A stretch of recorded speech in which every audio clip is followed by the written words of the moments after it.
So we should be live streaming on YouTube. I'm just going to double check 1 second. Wow. I'm glad I didn't wear a sweater. So I guess. But I may have to take off my shawl. All right, 1 sec. We are going to get started in 1 second here.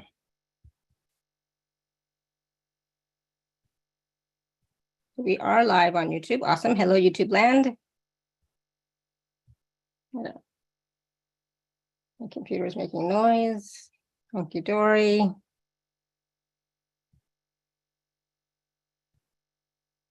right. Hello, everyone. Welcome to the Alara Canfield Show, the Awaken to Happiness Now Global Series. Thank you so much for being here with us. And if you're watching live on YouTube or if you're watching later on the replay, please do subscribe and continue to join us on our live shows or the replays where we share with our wonderful guest speakers, wonderful wisdom, tools, resources, support, all things consciousness, all things, well, not all things spirituality, but consciousness, awakening, being more aware, and resources to help you get stuck and at the same time know more of who you are, right? This is about you embodying the truth of who you are and more of who you are, the light that you are.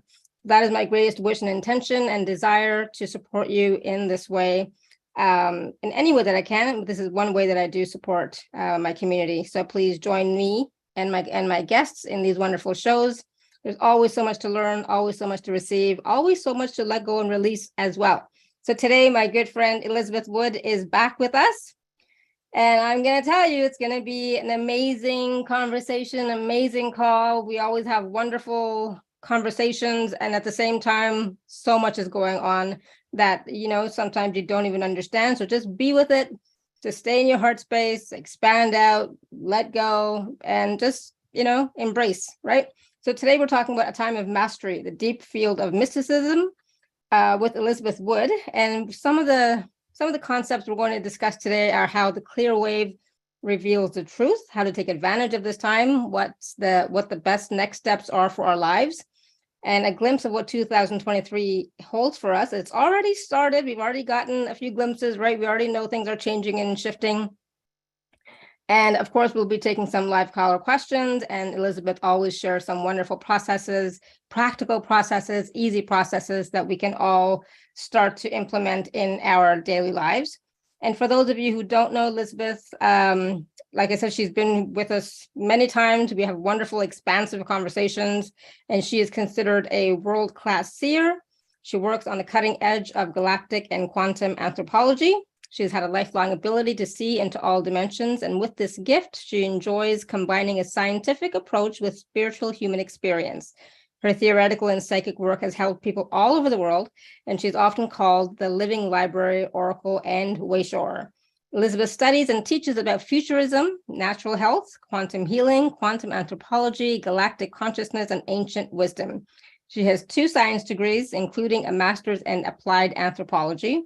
And her philosophies and practices bridge science and spirituality to support real change in the world. And, I always get so excited when we are going to meet, because I know during these conversations, things are going to shift, things are going to change. I am going to receive new ahas and awarenesses like I always do. And so I'm so excited. And Elizabeth, welcome back to the show. I'm so glad you're here. Thank you. I just love your big heart. Thank you so much. You're so generous. Thank you. You're so sweet. And I did say that we're going to take live caller questions. So please do raise your hand if you are here live with us, or type your question in the chat, and we will get to some questions in a little bit later. So Elizabeth, let's start, because there's always so much, right? There's always so much to cover in these conversations. And so I just want to start off by talking a little bit about the clear wave. For those who may not know what that is, what does that mean? What is it? And how can we tell when we're experiencing it? Good. So we kind of have to go back in time a little bit. Over the past 800,000 years, as humanity's been on this planet, and I know that sounds like an extra long number, but I think that you'll find over the next few years, as disclosure becomes more clear and apparent, that these truths are going to arise. And one of them is that humans have been here for that long, Homo sapiens, and that we've been very advanced throughout that time. So we've gone through 66 12,000-year cycles, and here we are at the end of the 66th cycle, and that's 800,000 years. And it's very exciting because that means that the experiment of Homo sapien is over, and that we are moving into a new experiment, but it requires a grand initiation to go through that process. So at the end of every experiment, we have to do a lot of recapitulating. And one of those realities of recapitulation is that there's certain parameters that were built in consciousness for humans to experience from the body, and that there's other galactic parameters that remain in perpetuity. They're built into universal law. And human beings, we have a certain way of interacting with those universal laws. We call it actually mysticism, the study of the way that we interact with these cycles and energies and these aspects of reality. So one of the attributes of this past experiment has been waves of consciousness. And these waves of consciousness, they happen in all different ways, but the big ones that we have been most sensitive to are the collective waves. So humanity goes through these big collective changes. And it used to be that these things would happen really slowly. So like 1 or 2 big waves of energy change over eons. Or maybe one of those 12,000-year chunks.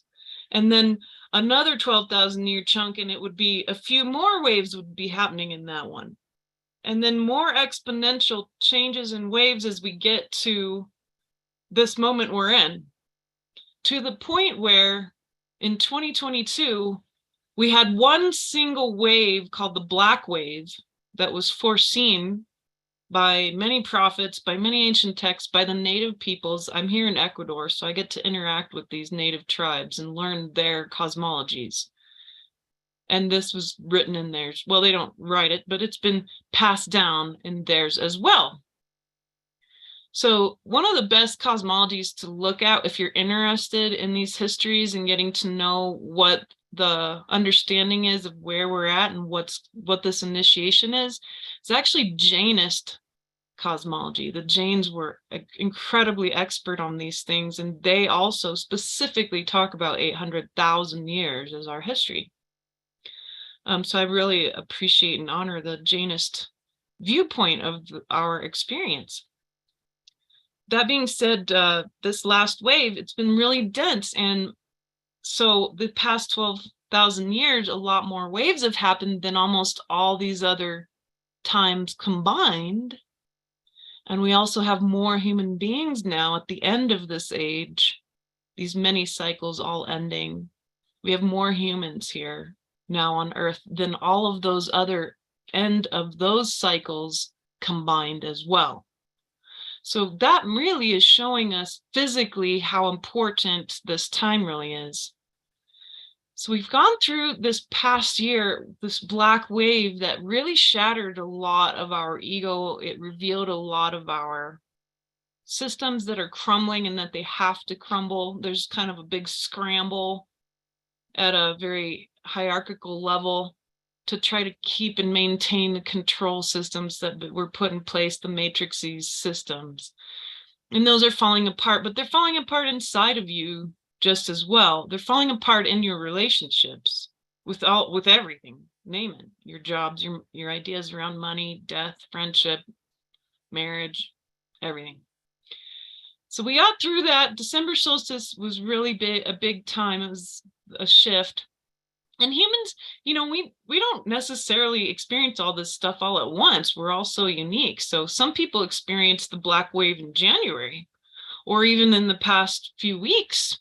I've been getting reports saying, oh no, now I know what you mean. So, there's a lot of leeway. There's some grace time Some people were experiencing it before December. I definitely did.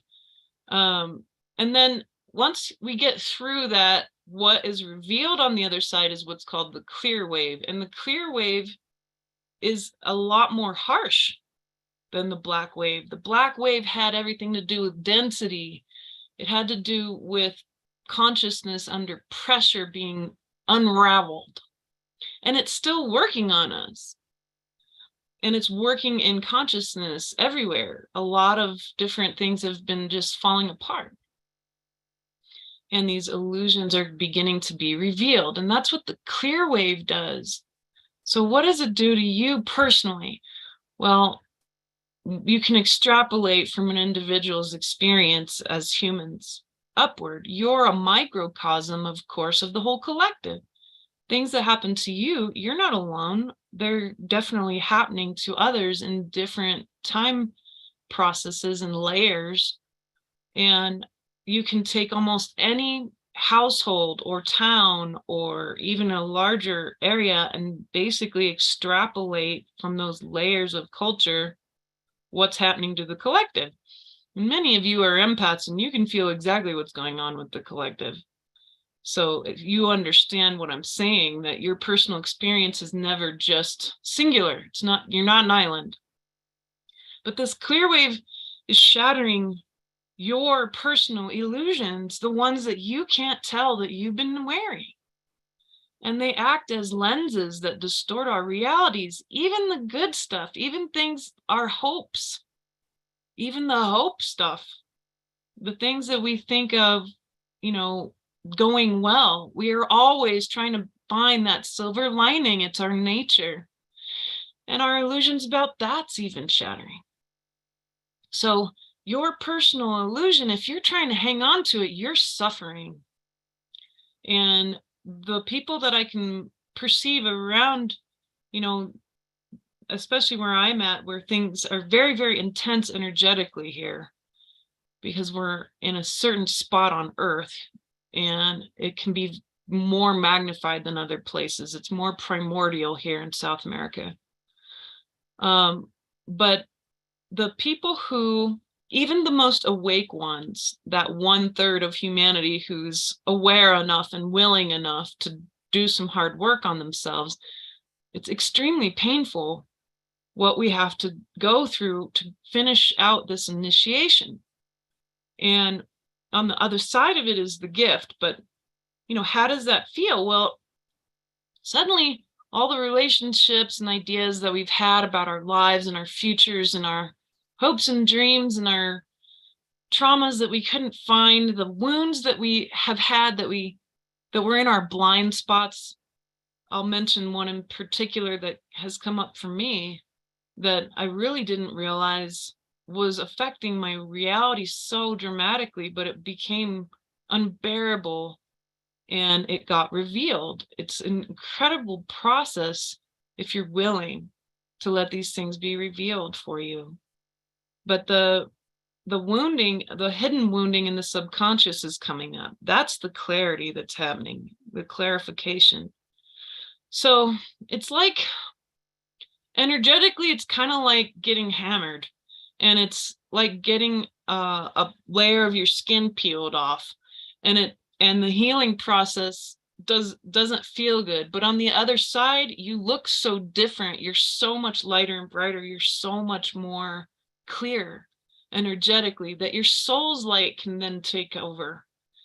And that's what you're here for. That's what it's going to take to move from one species to another, which is no small thing in any way, shape, or form. It's one of the greatest events ever in this galaxy, the move from Homo sapien to Homo luminous, which is happening and occurring over this next 20, 30 years, and will finish its cycle in 100 years.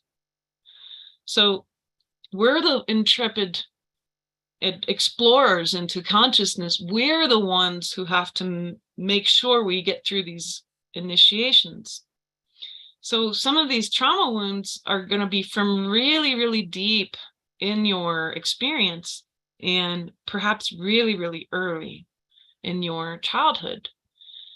because we get a lot of buy-in to the matrix from our childhoods. There was a moment in time when, because you are already enlightened, and we come in quite enlightened. It's when we buy into the systems, when we buy into our parents' traumas and our parents' programming, it's when we realize that we have to play by those rules in order to survive. Those buy-in moments are what you're looking for. That's what's going to get you through this clear wave.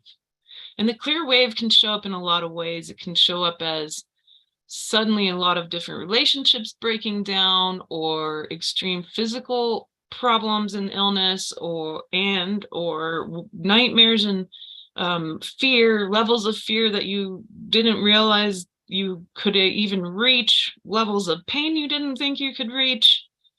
You know, when we thought that the top was 10 and you realize actually it can go to 15.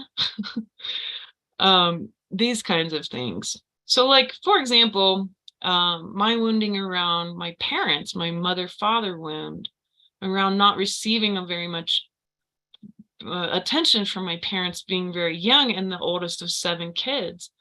You know, of course, that situation was exactly how it needed to be, but that wounding, that desire for that kind of level of love is tough, because we have such a hard time finding a way to fill it in.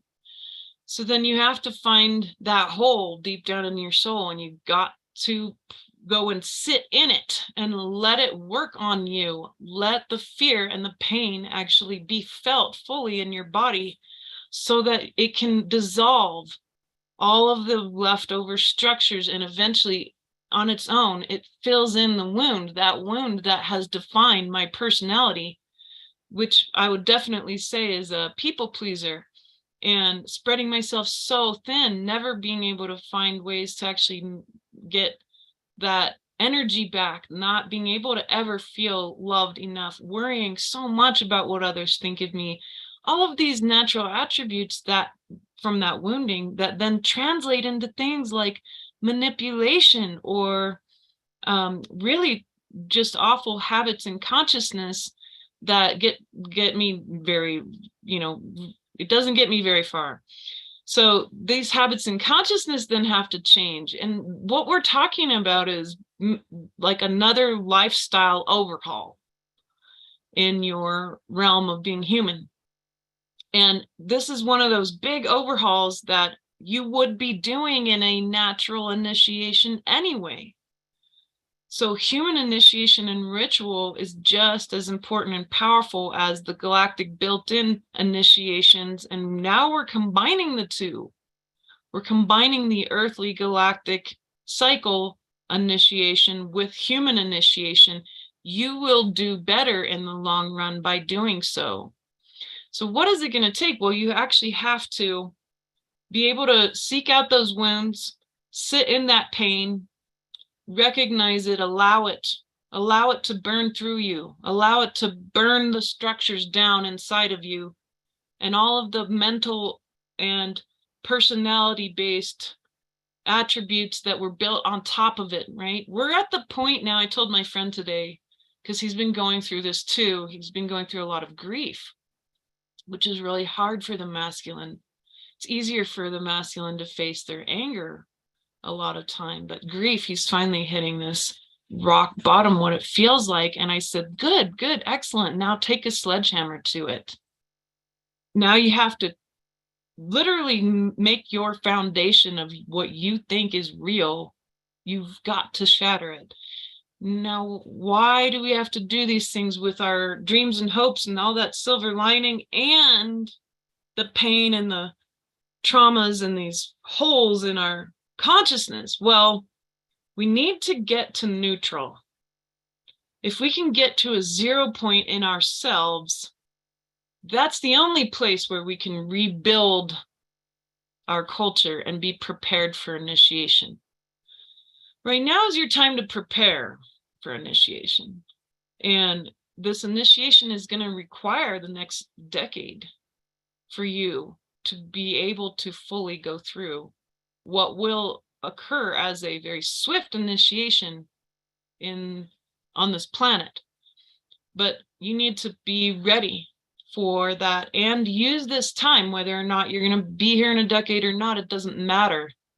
Use this time to your advantage. Become pure. So, Can I just ask a quick question? Yeah, please. Mm-hmm. So does this mean, for example, is that the reason why, I went off of Coke? Yes. I want to go off of tea. I've been meditating more, just doing more contemplation, just really looking, inwardly more. Is that part of the initiation process for that? Yeah, you nailed it. Yeah, exactly. So you're going to become more and more pure. You're going to purify your lifestyle, and you won't have a choice. You'll be compelled, and your soul is setting you up. And so this is going to look like a lot of stuff, and for everyone, it's going to be unique, but there'll be patterns. A lot of it's going to start with substances and food and things that, we've said, well, this is my one thing that I like to have. My husband, he's like, I just want to have cookies sometimes. That's his thing, is sugar. Yeah. He's from the South. And it's built into our cultures too, to be sort of gentle to those things. But if you're a true initiate, if you're really being initiated and good hardcore initiations throughout all time have always had a life or death piece to it. Now, if you're going to be strong enough to go through that kind of level of initiation, which that's what you're here for, then you have to purify your life. And I'm not saying that it's easy. It's not supposed to be easy if you're an initiate. It's not. So is that the same thing like with Robert and all that happened? That's also part of the whole thing? Absolutely. And this past year, I almost died like 2 or 3 times. For real. I mean, sickness and pain levels, when I said I thought I knew pain, and there's so many others on this call who know exactly what I'm talking about. Yeah. So yeah, we're preparing and getting stronger. Yes, I chose every time to come out of those death moments and say, all right, these are micro initiations for the big one. And I can see that clearly now. And so I like to use Egypt as a really good example of what it takes to be an initiate. There is a really good book called Initiation by Elizabeth Heish, and she wrote this book from her memory of a lifetime in Egypt. She didn't channel it. This was her memory. She remembered it. She had a past life memory, and she wrote this incredibly dense, beautiful book about what it took to do initiations in Egypt. And I remember my lifetime there too. And 1/3 of my class survived our initiation. And those were people we grew up together as children. 1/3 survived in Delphi. I remember being in Delphi too, which was one of the most horrific lifetimes I could ever describe. People who really were at Delphi know that Delphi was terrible. Delphi was an awful cult. And, very few of us survived that. I died at 24, I believe, in that lifetime. So, these initiations, they put you through every level of power and experience. And when you come out on the other side, what happens? Well, you're not the same person anymore. What are you in this case? You are only solely your soul. What does this really mean or look like? Well, in Egypt, you'd have to fast. You'd be preparing yourself both mentally and physically. You would be doing very specific mystical and physical tasks that were prepared specifically for the strengthening of certain attributes of your personal self, your physical self. And so these pain experiences or these illnesses or these strokes or all these things, and then of course, Alara, you're being initiated, your husband's going through an initiation, but you're also being initiated in that initiation too, because it's such an important role that you've had to play as his caretaker and the person who's had to stress every single moment, worrying that you're going to lose your beloved husband. That's an initiation as well. So all of these are overlapped. Now, what I perceive over especially this next year is that the clarity around this initiation is going to come online. Do not get distracted. Don't watch the news. And if at least the mainstream especially, pick 2 news sources that you can trust. Now, I have my 2 that I really like. Catherine Austin Fitts and Cliff High.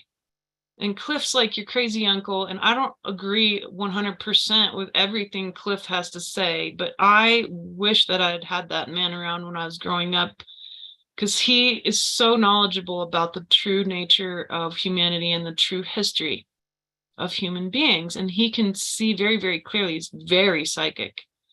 And Catherine Austin Fitts understands sovereignty and freedom, and she understands the structures, how they're crumbling, and how to work beyond them and without them. And you're going to want those 2 things. Now, those might not be your cup of tea, but find 2 people, maybe a feminine source and a masculine source of information that you can trust. Because over this next year, there's going to be lots and lots of distractions. Big giant balloons floating over the United States is a big distraction. And lots of warmongering, lots of that's just a big distraction. It's so funny. Whenever I see things like that, it's like, okay, what are they distracting us from? Yeah, exactly. What's really going on? What are they really distracting us from? Yeah. My husband said, the only reason for us to watch the news is to know what not to do or what to do that's opposite of what they tell you. Yeah, exactly. And so the reason I'm saying that your news is important is because you need to focus in on your 3 minds, your brain, your heart, and your gut. What are you seeing? What are you hearing? What are you tasting? These are ancient concepts that prepare initiates, right? That's why we have the monkeys with their eyes and their mouth and all that in the ears. Those come from ancient concepts that are very still relevant. And so, when we're dealing with what do we consume, the reason why this is so important, especially now too, is not only are you an initiate into one of the highest levels of consciousness that I'll describe for you in a moment, what that's going to look like and why you want this, is because the what we might just call the dark elite, right? The dark side. The dark side goes by a set of rules. They have rules too, and they work by a specific universal law, especially. One of them is that silence is consent. That and also consumption is consent. There's no such thing as watching a movie just to enjoy a movie. Not anymore. There is no such thing. There's no such thing as watching the news and just watching the news. You can't do that anymore. We could. We used to be able to discern and say, all right, I have my discernment helmet on. It's not going to mess me up. No more. No more. You can't do it anymore. The clear plane of existence is asking you to be pure and to not involve yourself in the consumption of anything at all that is going to give implicit or explicit consent to anything that they've planned. And they have dreamed up an incredible world of slavery for us. And it's time for us to create and dream up, and you have been. You wouldn't be here on this show if you weren't dreaming up a better world for us, what we keep calling the new earth for so long, which is so true. So let's say we do get all that cleaned up. The consumption of our senses and our spiritual senses are as pure as we can get it, and that's going to take a lot of effort and work, because honestly, none of us have done this before. We're all new to this. The level of purification of consumption I'm talking about is really hard to achieve. And so all you're being asked to do is do your best. Just do your best. So keep being aware of that. Use the tools you've learned from all these speakers, everything from how to structure and charge your water to utilizing crystals and working with the earth and all of the animals. And there's so many amazing people on all these different summits, and especially Alara's show, who have taught you the tools, what it's going to take. So use them the best that you can, just the best that you can, right? And know that we don't ever get to zero, folks. Even me on this mountain in the middle of nowhere in Ecuador, I'm not at zero. I'm not at neutral. I'm not in perfection. It's going to take me a lot more inner work. My ego's big, my trauma's big, and my sight is very clear, which makes it even a little bit harder for me not to feel worthless about what I've achieved or not achieved, because I know what it's going to look like. And, you know, somebody like me should know better.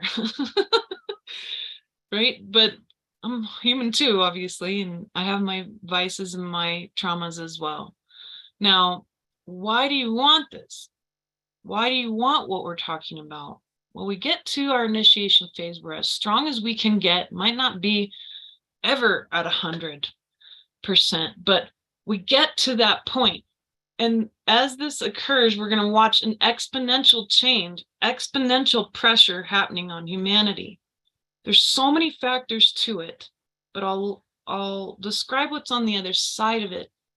Why do you want to go through this to become Homo Luminous? Who is that? That is the human form with only your soul running the show. Now, that sounds really nice, and it sounds easier than it is. With only your soul running the show. That means that your personality is going to change, your trauma, your upkeep of trauma, the experience of trauma, because trauma doesn't go away, suffering doesn't go away. We actually need it in order to learn and grow, just like plants need poop from whatever shows up to poop. Plants can't live without poop. It's from little microbes all the way up to big animals. It means that your experience of your ego is going to change utterly. Expectations, attachments, resistance, and I always mess up the other one. Judgment, yes. Judgment's going to go away. You're not going to be able to judge anything anymore, because all you're going to perceive in other people is actually just their soul, and they can't judge you anymore. But if you've been around anyone who's allowed their soul to take over, you know how almost incredibly euphoric and amazing, but also how much purging and detox happens when you're around that amount of light. So when you're around that amount of light, and what I'm talking about is enlightened humanity, Homo Luminous, the humans of light, where just their soul's running the show, well, anyone who's not gone through that initiation utterly and fully is going to suffer so deeply and immensely, because that amount of light, the light of the soul, is going to literally burn away whatever they weren't able to get done through initiation. So these things are really key. There will be 2 species or more of humans on this planet after all of this in about 20-30 years. So that's how fast this is happening. It's called punctuated equilibrium. There's big bursts of change that occur. So I want you to ponder and contemplate with me over this next year. What am I going to be like when my soul runs the show? If you can just keep your eye on that, then the rest of it does make it easier. That's the greatest gift I can give you, is to contemplate this and keep asking yourself every day, so what if today my soul was running the show? What would that look like? And you'll get more and more clear about what that's going to be like for you. But this is the deep field, and it is so clear, and there is nothing there. There's no more waves in consciousness. It means that you end up being the wave. We're all waves. Every interaction is going to be so divine and so clear and so intense. Our societies are going to look very, very different, because when humans then come together in large groups, it's going to feel like this whole kingdom of dimensions is online. And so it's just going to get more and more and more intense like that. And your recharge time is going to be really precious, your alone time, your meditation time, your prayer time, because that's when you'll be able to recharge and integrate these kingdoms of heaven that will be moving through humans. It's you're the bridge that all this. May I ask a question? Yes, ma'am. You know, I can So, just keep talking, so just keep interrupting. Just I know. So, can we not ask our soul to run the show? Like, oh yeah, on a regular daily basis, can I just say, okay, soul, okay, higher self, okay, highest level of that I am right now, run the show. I'm stepping back. There's that. My personality stepping back. Can I do that? Or at the same time, is that like a cop out? It's not a cop out. It's this. It creates dissonance. So I've been testing this out on myself. That's what I do. I test all this on myself. And one of the things I found is when I say, all right, soul, you run the show. Well, Elizabeth's not ready for that. Yeah. And my personality and my ego come in and they're like, well, wait a minute. But normally you would say it this way.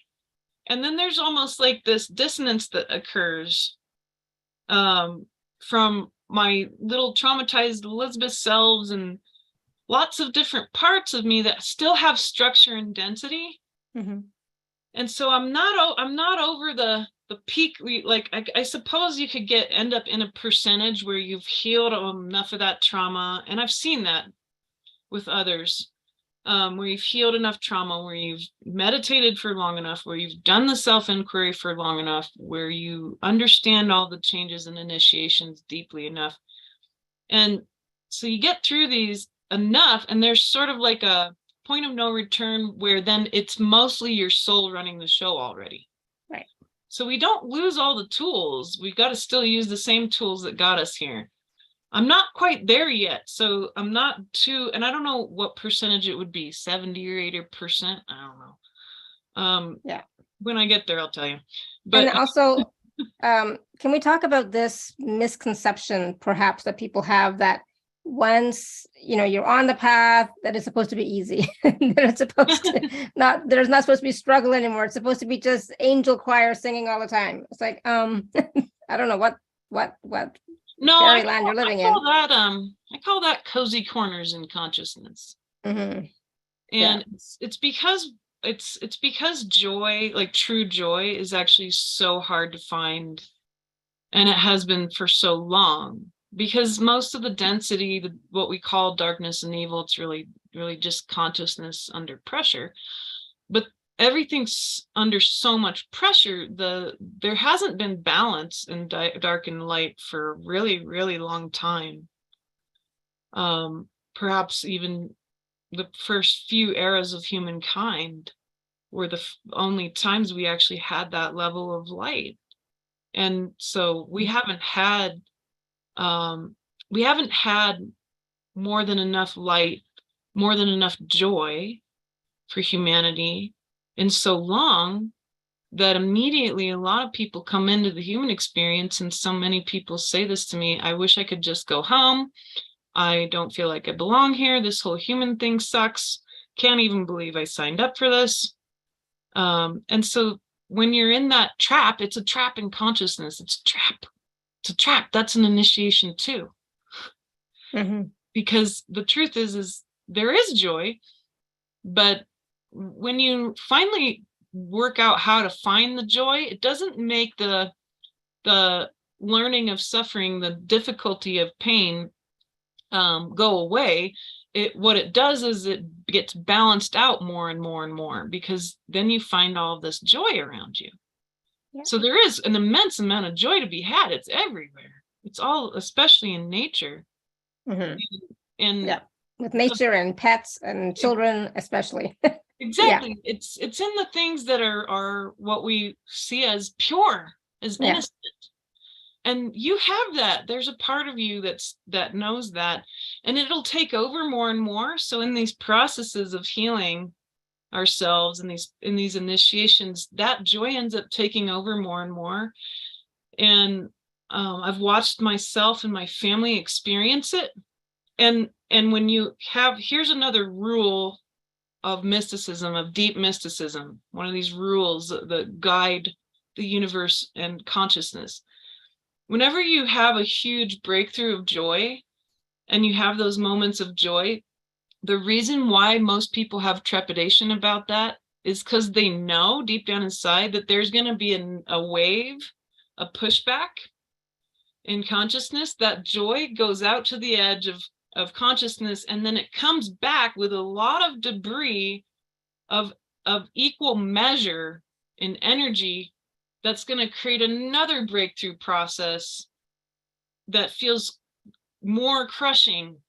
So there's actually a mathematics to this. And for example, it was my first 6 months here in Ecuador, and I went through a lot of purging of lots of stuff, and it was really tough. And one day I'm sitting by the river having, in this little restaurant, and I'm sitting with my husband, and we're having a very nice, peaceful time. And I suddenly realized that I was really, really happy. And it kind of freaked me out because I hadn't felt that happy. And I couldn't really tell you when. So it was such a new level of happiness. And I realized that I was also equally terrified in that moment. And later I realized that, well, actually, while I need to remain present in that happiness and let it fill my body up and strengthen me in that moment and not worry about the future, I wasn't wrong to have that kind of level of awareness, at least, which is better than terror. Awareness is better. Preparedness is better. So you can prepare yourself from here, of course. But I realized that meant that level of joy and happiness was going to radiate from me. It was going to go back out to the edge of the universe and come back with another big lesson that was going to equal the level of happiness I just had. And that's exactly what happened. And it's continued exponentially over the past 2 years in ways that I could have never imagined. And then finding another level of joy and peace, well, it gets so expansive, and you're creating so much change now in yourself that you're becoming the wave in consciousness. The waves that bounce back, you have more capability of understanding it, working with it, not controlling it, but surfing it. We surf these waves. So now when something hits me, I can surf it better. I don't have any reactions anymore to them. I'm like, oh, hello, I was expecting you. All right, I'm ready. I have my surfboard. Okay, let's take it. What's it going to be like today? Oh, okay, we're going to go into this holy cow moment of experience. Got it. Ready to go. You get used to it. And that ends your fear of being happy, so that you can really go deep and settle into that wave of energy of joy and happiness. So while the suffering doesn't end, like you said, Alara, it actually does. It's not that it becomes easier, it's that we end up getting used to it. We get desensitized to how powerful this stuff is. And you find yourself at neutral more and more and more about these changes that show up so swiftly, right? Does that make sense? Yeah, absolutely. And I think also it's like, the more joy, happiness, light that you're embracing and embodying, that also shows up or opens up more areas of where there is density or heaviness or darkness or wounding within you that is the light shining on it, right? So it's like it has to come up to be acknowledged, released, cleared, loved, etc. Yeah, you nailed it.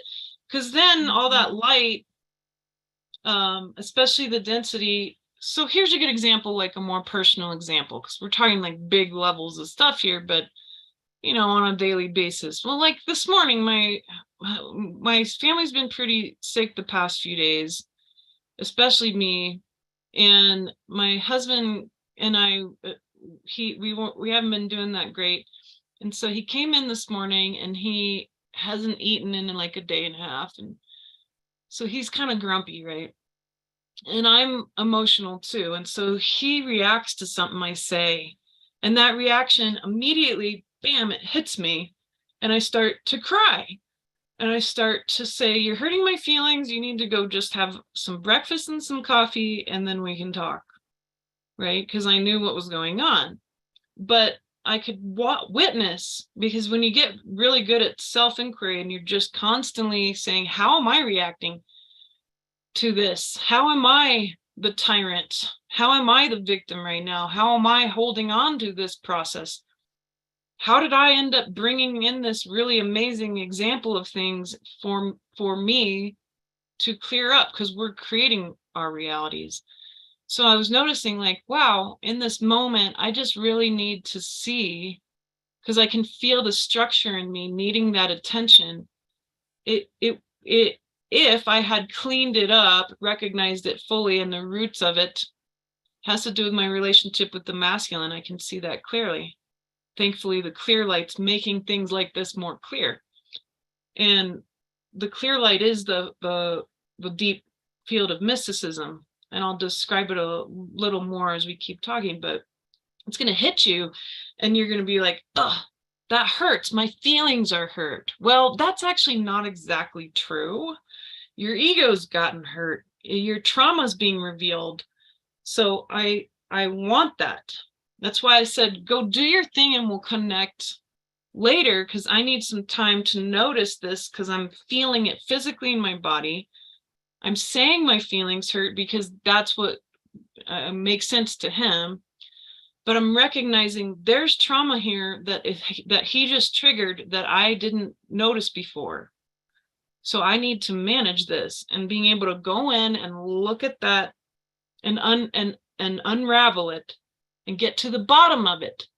Well, it didn't take me long, because the clear light is so clean and clear that it's revealed it. Oh, I have issues around men not listening to me. All my boyfriends that I had who were abusive, and I see this is the layers and layers and layers of trauma built in here that my husband's grumpiness triggered in me this morning for me to look at.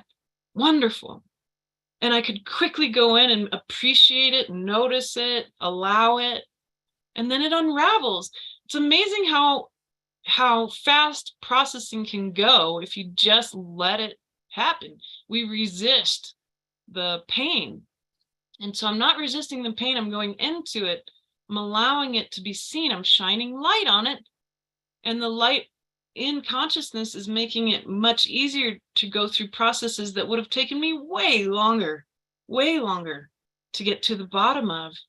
And then what the feeling is when you get to the bottom of it is it does feel like you're being cleaned out. So all this structure in me, I was able to recognize it and notice it, and just let my subconscious flood out into my conscious and let it move through. And then now I feel so light. I feel really good. And my husband and I, we made up really easily, and we did a reset. And this is how fast now your healing can happen. Take advantage of it. Yeah. Sorry, I had a call. It's okay, don't worry.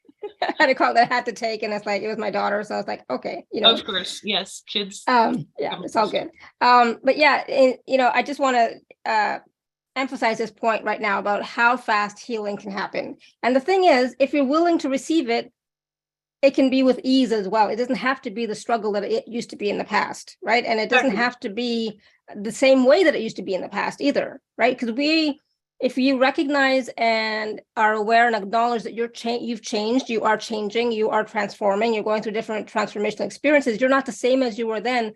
So these healing experiences that you're having now don't have to be the same as they were before either. Exactly that. And that's what the clear light affords us, the clear wave, right? And this is the shattering that has to happen. But just like how fast it takes for glass to completely shatter onto a floor and be irreparable, so can all of your trauma. So can your ego. And any illusions you were hanging on to, any cozy corners you were clinging on to, it all has to go. This deep field of mysticism, I'll kind of describe it and then we can move on to other things. This deep field, it's, to me, like, I like to give people visuals, something to make it make sense. And that's what an oracle can do. I can give you kind of an insight of how, like, what is the view, what is the vantage point here, and then let that view work on you. Just like a sunset, everyone's going to have a different feeling or different energy, but a sunset's a wonderful thing to see, right? Well, this is like the tide going out so far that it seems as if the ocean has disappeared and the wet sand reflecting the light of the sky so perfectly that there's no more floor, there's no more ground, and there's no more sky. That's what it feels like. And the energy coming from this realm of creation, this time that we're here to embody this. And that's what I mean by letting your soul run the show. It's perfect peace. It's total stillness. Joy has a lot of movement to it. Love actually has a lot of movement to it. Love's what creates this whole universe in the first place. It's the momentum of love. But this is so different. And I've never quite seen anything like it. And kind of getting a glimpse of it, I was like, wow, like, I guess I had to notice my expectations. I guess I expected like something, like the ground, at least. Like, I guess I would see, new earth, and it would have like this heavenly, beautiful realm and like gorgeous golden temples. And no, yeah. That's not what it is. That's understandable. We all have certain expectations, right? It's hard to live without expectations. Oh yeah, and that's just ego. But I love how my ego's like, well, actually, I can jive with this. This is perfect stillness. Wow. And that's exactly where we're going to manifest. And I don't even like that word anymore, because manifesting is never exactly what people think or say it is. Because we're not going to manifest, folks. Manifest, I'll give you what that really means. Manu means hands. And festival, the play of hands, that's what manifest means. That's not what we're going to be doing. That's not what, when we say like, I want a different life, or I want whatever, I want my needs met, I want to be happy, all of these things. And then we hear people say, well, you just need to manifest it. Here's how you do that. And they give you this set of formulas. Very few people do I know say that stuff works for them. And it's not, that's because manifesting is not going to be what we're doing in the future. I do intend to teach more about these things, because there is a way to sync up with these things. And that's what it is. It's synchronicity. We're going to synchronize, not manifest. We're not going to do the play of hand anymore. That would be a very Homo sapien thing to do, right? So it's more about attuning to the vibration and frequency of what it is. I mean, people talk about that as law of attraction, but even Yeah. Attunement is a start. Yeah, I was gonna say that's not quite it either. I feel like that is incomplete. That's not quite the answer either. Yeah, no, law of attraction, most of it, you won't find your way to what I'm talking about. Yeah. Attunement's the first step, I would say. Like, just but how do you do that? Well, take the vision I just gave you, and I gave it to you in many dimensions all at once, not just one. I gave it to you in 12 dimensions. It sounds like I just said a few sentences. That's not what I just did. I gave it to you from my soul. And it works on 12 dimensions. Just hang out with it. Just hang out there. That's all you have to do.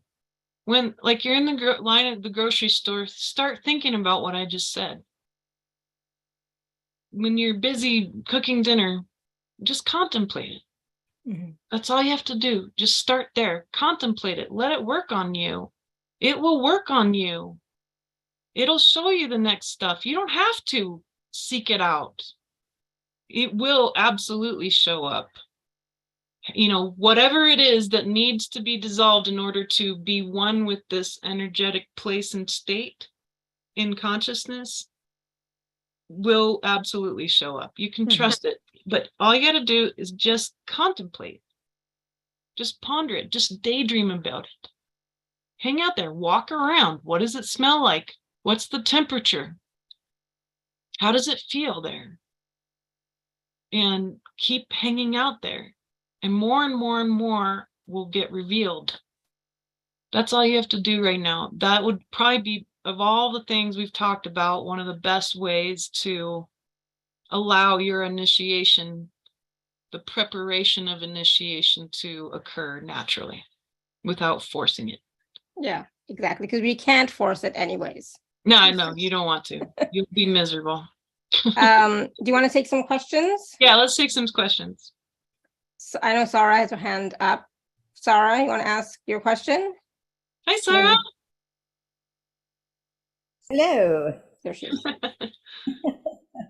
I thought Linda was going to go before me. I'd have time to go, put on. Right. She put her hand down. What can I say, Yep. Okay. Well, that's good because the plumber's supposed to come and I wouldn't want to be interrupted. I noticed as you were talking now, something I think is true for me is that every morning when I wake up, I just can't move and I just stay there. And I was just thinking I could stay there all day. I not make a living and not get up and make soup because I feel like I'm in the 0 point. Mm-hmm. I'm just nothing. I mean, it's just, I don't know. It's this wonderful state of not paying attention to anything except, I don't know, feeling like I'm connected with everything. So, yeah, the only thing I would suggest is you're in a state of beingness, which is excellent, and not doing so much, right? Which you and I both are big doers. We like to do a lot. Less as I get older. Yeah, exactly. But I would just suggest to be in that state while in natural sunlight. And as bare-bodied as you can be.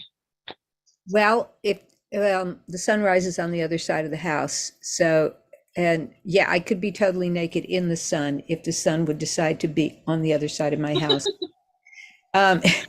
When I wake up, and I'm not really awake, but I'll try it. I mean, somebody told me years ago, "You look so good naked." We were like hot tubbing and stuff.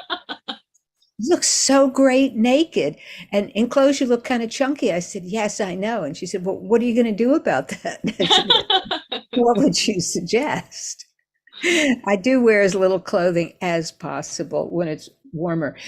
Here's my question. My question is, I do feel that deep sense of joy you were talking about. I put it in the chat that when I get a new tool or an insight, or I get to talk to you or whatever, it is, I feel such a deep well of joy because I know this is going to help me break through whatever it is I need to and get to the light and find a tool and be able to lift everybody up. And as I want to save the entire world.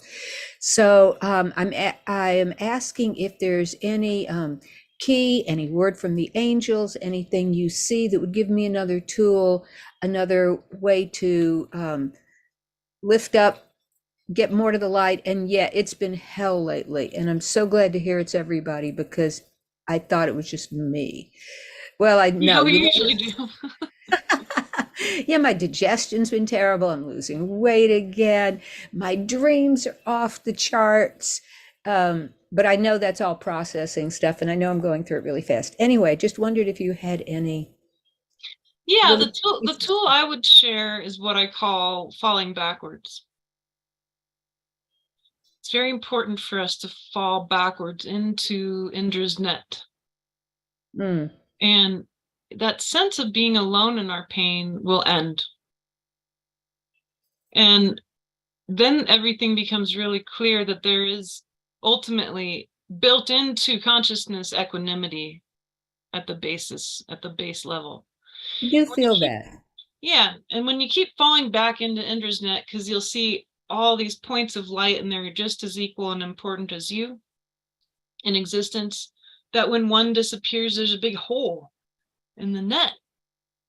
And or that part of the network changes. Indra's net is the real internet. It's the second dimension. Yeah. The only way you can get there is falling backwards. But if you keep falling backwards, you end up not falling beyond the net. You fall into your own light, into the first dimension, which is the I am presence. And that's how to feel reconnected to the fact that we're all going through these initiations and not feeling alone, even though you might be physically, or that's an illusion, really. The illusion of being alone and not in equanimity in these things shatters. I think I am in equanimity, and I'm an empath, and I know everybody's going through it. I really, really feel that. In fact, when my mom used to complain or other people complain, I say, look how good you've got it. You got a roof over your head. You got food to eat. A lot of people. I always say to my mom something similar. I'm like, none of your kids are dead, drug addicts, or in jail. So we're doing good. But okay, well, I'm not. You keep falling back, Sarah. You go even past the first dimension. Because the dimensions are cyclical, right? So where do you end up if you fall past the first dimension? You end up in the 12th dimension. Yeah, but just saying, and I say this on behalf of everybody on here, how can you, sorry, everybody, I don't mean to speak for you, but I feel like, that's so easy to say. Oh, yeah. Fall back into Indra's net. I can go out now because I'm just, that not shy, and lay in my front yard naked, although it's in the 40s here, and not care too much about what people are doing as they walk by, and let all that go. But, would that get me to Indra's net? Do you? No, you have to meditate in it. And do you just imagine it? Are you suggesting that we just imagine it? Yeah. So I do it when I'm like right before bed, and I like to do it in the morning when I'm feeling that feeling that you're talking about too, where I'm like, I'm just going to lay here forever. And so I always say, well, there is something I can do right now in consciousness. I can go back into Indra's net and imagine falling backwards, like onto a trampoline. And the trampoline is made of all these points of light, and they go on and on as far as you can see. And then fall back into the point of light where you're at. And there's this great stillness. It gives you the most killer meditations. And in that stillness, you end up realizing that the first dimension and the 12th dimension are really not different. It's perfect stillness. The I am presence leads you to the face of Source God and hanging out in that light. And it all starts to merge and make more sense. And then it works on your reality. But just like any tool, we have to practice. And then we start to do this whole mastery thing. We get more masterful with these tools. but yes, all it requires is your imagination. That's it. It's a sort of a self-guided meditation. Okay, that's wonderful. Thank you. And in Jewish prayer, what we say is, thank you for giving me this task to do, which if I'll just keep doing it, that's a loose translation of the Hebrew. If we'll just keep doing it, we will become more holy. So thank you. I can really wrap my head around that. Love it. Good. Well, I look forward to hearing how it goes. Okay. Thank you, Sarah, for asking. Yes, great tool. Look Thank wonderful. And I love the new hairdo. Oh, thank you. All right, we're going to go to iPad 21. Stella. You're muted, Stella. You have to unmute. Okay, I got it. Hi, Stella. Hi, how are you? Great, thank you. Well, my question first. When I meditate, I don't think I go deep enough. I don't know. I seems to have a trouble meditating. Or I can hear all the noises. I don't know. I just can't, and I'm not thinking anything. Yeah. Well, actually, I have a hard time meditating too. What I find that works best, give this a try. Go online and print a black and white version of the Sri Yantra. The Sri Yantra, okay. And black and white. And hang it in a spot, like if you have a special meditation spot or whatever, you want it about 3 or 4 feet in front of you, and you want the center of the Sri Yantra to be at the center of your eyeballs right here. Okay. And then all you do is just gaze at the center of it and try not to blink. And it's going to take some practice, just like any tool, right? But try not to blink, and as you'll get used to it, let your eyes water, and then you'll find you can hold your eyes open longer. And just stare at the center of it. Don't move your eyes.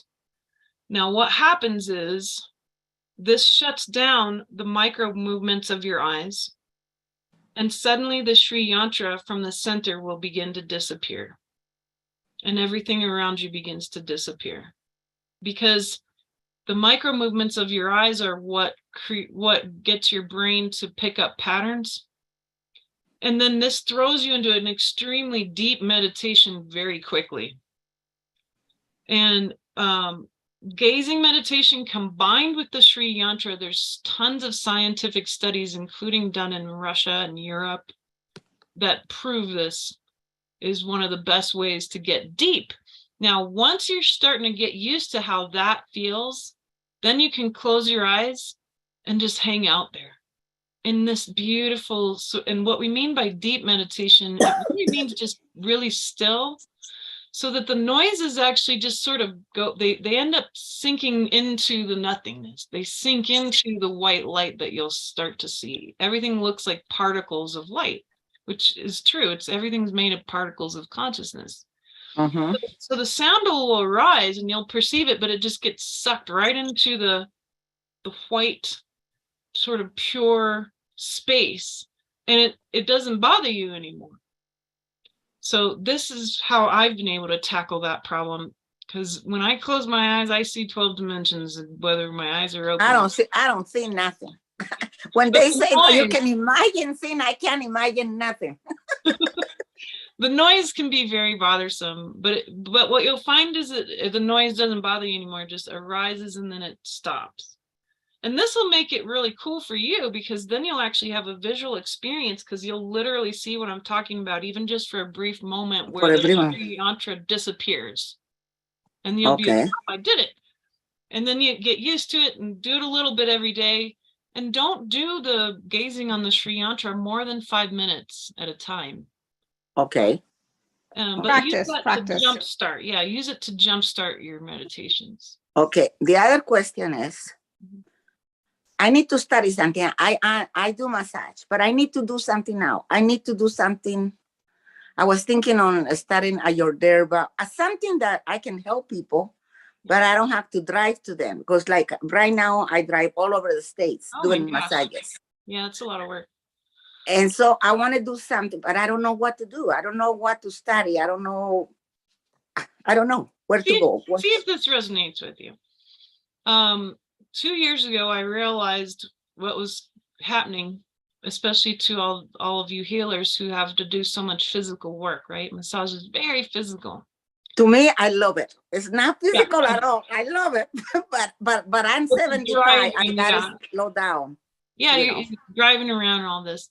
Yeah. Well, I would like to suggest quantum healing, because you can do quantum massage, you can do quantum acupressure, you can do quantum Reiki, you can do these kinds of things from afar, and you can get trained in how to do these things and how to be able to feel your way into quantum healing. If you're not super great at imagination or imaging, what we've right, really, that doesn't matter. If you have an open heart, which you do, and you can feel energy well enough, then you can do quantum healing.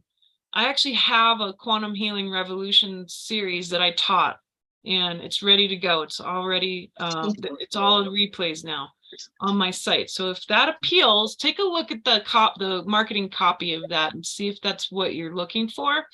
But I've noticed that most of the healers feel like you now, and they're like, I want to do something new, and it's something really different, but it's still going to apply everything I know and all my experience. And that's what quantum healing is. I'm not the only one who teaches it, but I have a really specific and I feel easier way that I do it. And I've been doing it for 15 years with great results. I'm able to do quantum healing on people while I'm in Ecuador and somebody in Australia, and while I'm doing work on them, they can feel it as if I'm physically there. That's wonderful. Yeah, that I love to do that. Yeah, the dimensions are open. Check it out, Stella. Yeah, I will. I'll check it out. Awesome. And that's the thing, like, you don't have to do things in person anymore. We do, I mean, I do everything online. I never have clients in person. So I never have, it's always online, everything, coaching, healing, whatever it is. Right. So you can do it too. Absolutely. Okay. Well, thank you. Thank you very much. Thank you, Stella. Bye. Thank you, Stella. Bye. All right. We're going to go to Felicia. Hi, Felicia. Hello. I was watching your fourth class. Yes. Online somewhere around 4 or 5 o'clock in the morning. And it isn't the first time that I've heard this from you, but there's something that I share in my life that is similar to you. It's a deep experience of unwellness, pain. And I really felt it when you talked about where you go and what you discover in your pain. And what I'm asking for right now is, I'm actually a really brave person. Mm-hmm. And I'm so curious. And my right hand,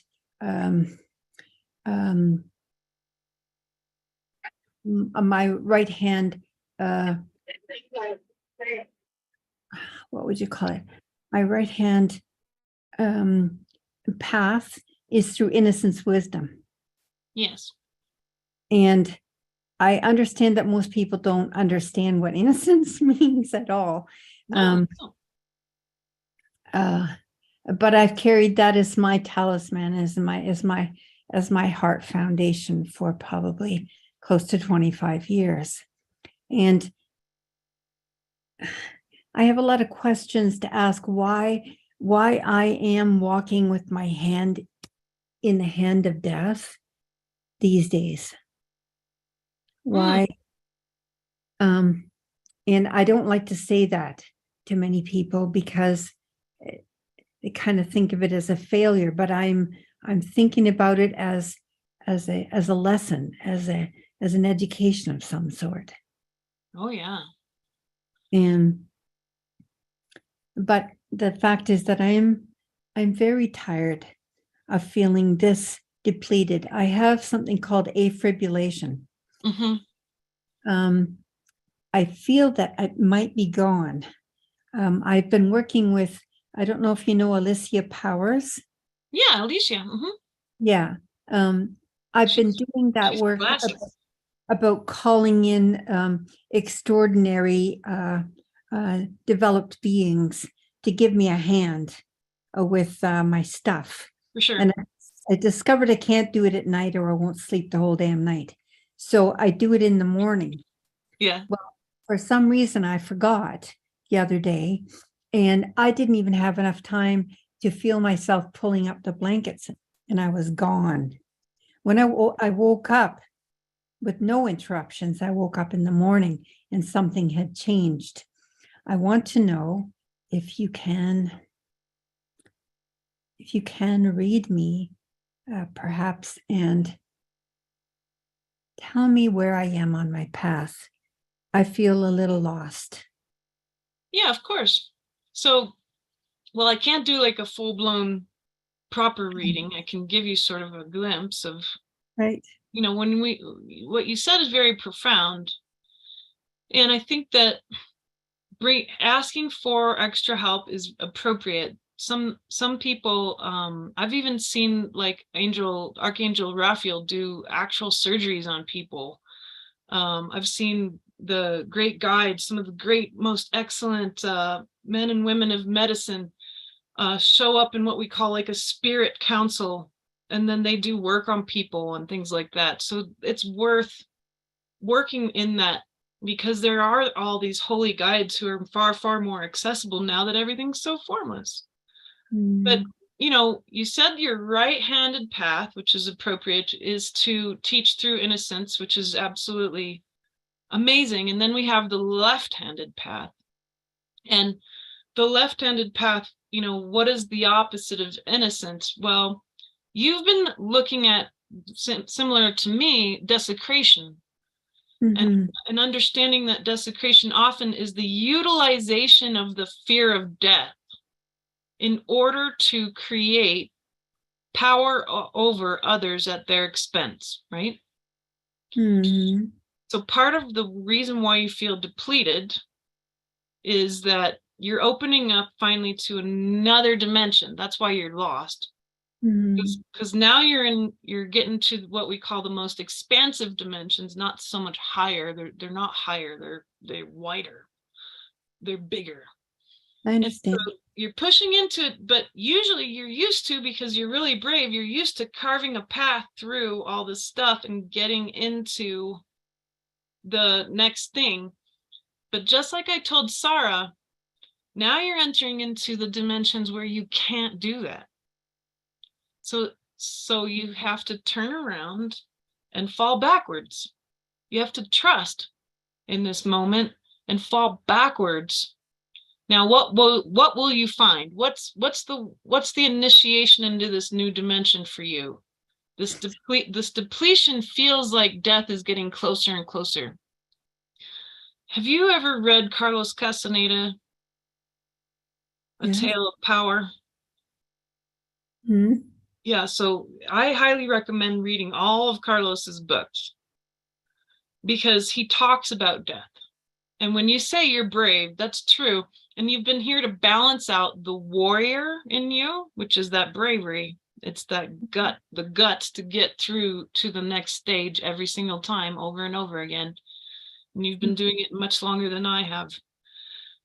To balance the warrior with this other talent you have called the ministry of presence. Okay. That's your spiritual skill. That's the ministry of innocence, is what we might say is your essence. That's the core of your soul. The ministry of innocence. Now, what Carlos says in a nutshell is very important, because it is deep mysticism. It is mastery. It's the fact that the warrior in us, all of us have a warrior in us. The warrior has to dance with death, and death is your greatest informer. Death is one of those masters. And she looks a lot different than what we're used to being shown. We are shown some horrible skeleton in a black robe with a scythe, right? That's not what death looks like. So your task is to ask from here, your spiritual task, your mystical task right now, so that you can open up into what is the 10th dimension, the library of consciousness, Okay. is to make friends with her. See her for what she really is. See her as a gracious, beautiful being who truly does love the universe, who comes and arises of love just like all things. For me, this came as the form of white Kali. And she showed me the truth of death. And now I have zero fear, and my depletion and my pain, they feel more as a discovery process rather than a trouble. Mm-hmm. And of course, just to, the form of death will look unique to you. Everyone will have their own version that they interact with. But she's the one who you're going to fall back into her arms and open up into this very beautiful, expansive place and have access to all the skill sets, not just a few. Mm. Now, one of them that you're doing all the time too, and you're resting in your sleep, and you're dreaming in those moments of just needing to rest, is mystical dreaming. Yes. Just let it happen, because you're very excellent at it, and you're doing lots and lots and lots of work on the inner realms on behalf of all of us, of course, because that's what you came to do for all consciousness. Mm-hmm. So that's my quick readout of what I could offer you to understand where you're at. That was awesome. Wow. That was so full and complete. Felicia, you're an amazing being. And so pure. Well, thank you. I just want to say that I am having a bit of a tug because I'm taking allopathic pharmaceutical medications for this. And it's causing me a lot of trouble. It's causing me hemorrhaging, bleeding and stuff, right? And so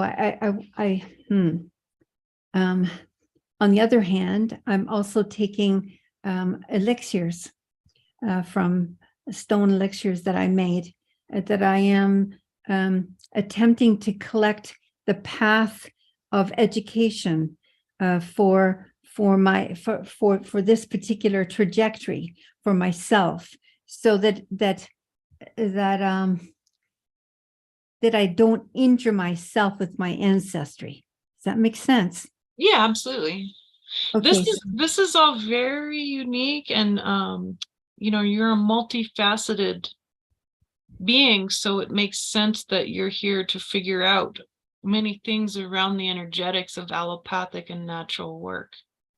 Mm-hmm. And balance.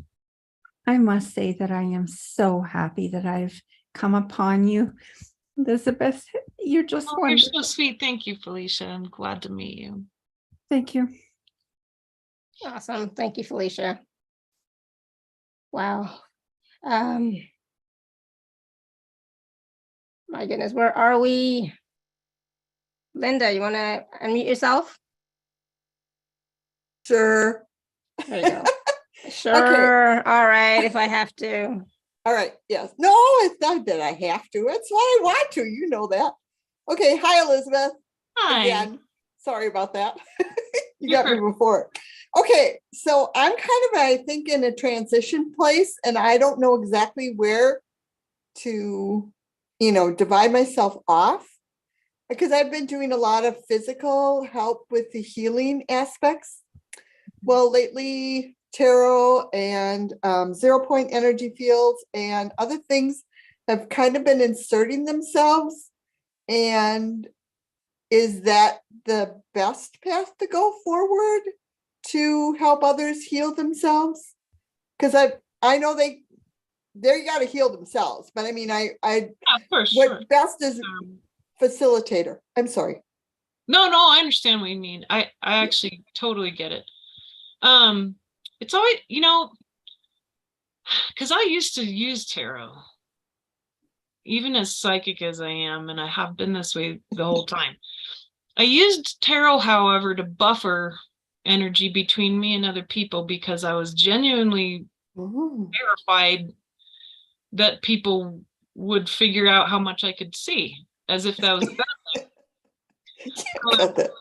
So I tend to tell people tarot and dowsing and even muscle testing is, it's okay to dip your toe in a little, but the problem with tarot, for example, is it's got a lot of energy behind it in history that it keeps it kind of contained into a small box, which is only however many cards is in that deck. And most people don't know that tarot used to be originally a Catholic card game. Card game, yep. Yeah, it didn't ever get used. It was a Catholic, Roman Catholic card game specifically. I do know that, yes. Yeah, so I told my mom that, and she's like, no. And I was like, because she's Catholic, she didn't want to hear that. But it's sort of a, I don't want to call it a crutch because not for everybody, it's not that. But it was for me. I can speak from my experience because what it did is it kept me from going deeper. It kept me from believing in what I could really do and perceive. And then I left that behind, and then I went on to discern through guides, right? So I would speak to people's guides. I'd speak to their angels. I'd speak to my angels and my guides. And then I realized that those folks, they are carrying their baggage too. The guides aren't better than you, and the angels aren't better than you. And they're not perfect. Okay. And so then I realized, well, do I really want, like, where is all this information coming from in the first place? That's where right? That's the source field. So really good seeing and empowerment. Here's the two ways to do it. Okay. And just like I've said to everybody else, it's a time of mastery. So new tools, practice and master these things on your own in your own way. It's going to be unique to you. First, don't ask anybody else. Don't use any other tools. Just ask the source field. And always use a framework question that makes sense, like source, show me, source God, show me what this person needs to know right now about blank. Or if they have a really specific question, show me what we need to know about this thing that they have asked about, right? And try to narrow it down. Get people out of their stories. The stories don't help with the seeing at all. I won't let people get into their stories when we're in session. I stop them. And I say, the story doesn't matter. The energy matters. We need to narrow this down. What do you really need to know about? And come up with a single question. And then ask, open yourself fully, 100%, your third eye, your heart space, your gut, your core of light, and ask source, show me. And what'll happen is, and it'll take some time, it'll get faster the more you do it, but it's happening already. It's already been happening for you. Because when you read the tarot, you see stuff. But so don't worry about the tarot. The tarot is a very small construct from which you can perceive. Your third eye can see the whole universe. And everything from past, present, and future. Everything has already been created. Everything's already happened in source. So everything is possible. So it'll arise and you'll see all kinds of great detail, as if you just got shown the most incredibly detailed painting. Or for me, now it's a full body movie and I can taste, touch, smell, everything. And it can actually end up as a full body psychic experience. That's what the oracle state is. So then. And you think I can do that? Oh yeah. Everybody can. Everybody can. Everybody can? Okay. Everybody. Okay. But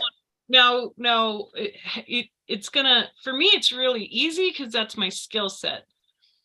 and just take your time.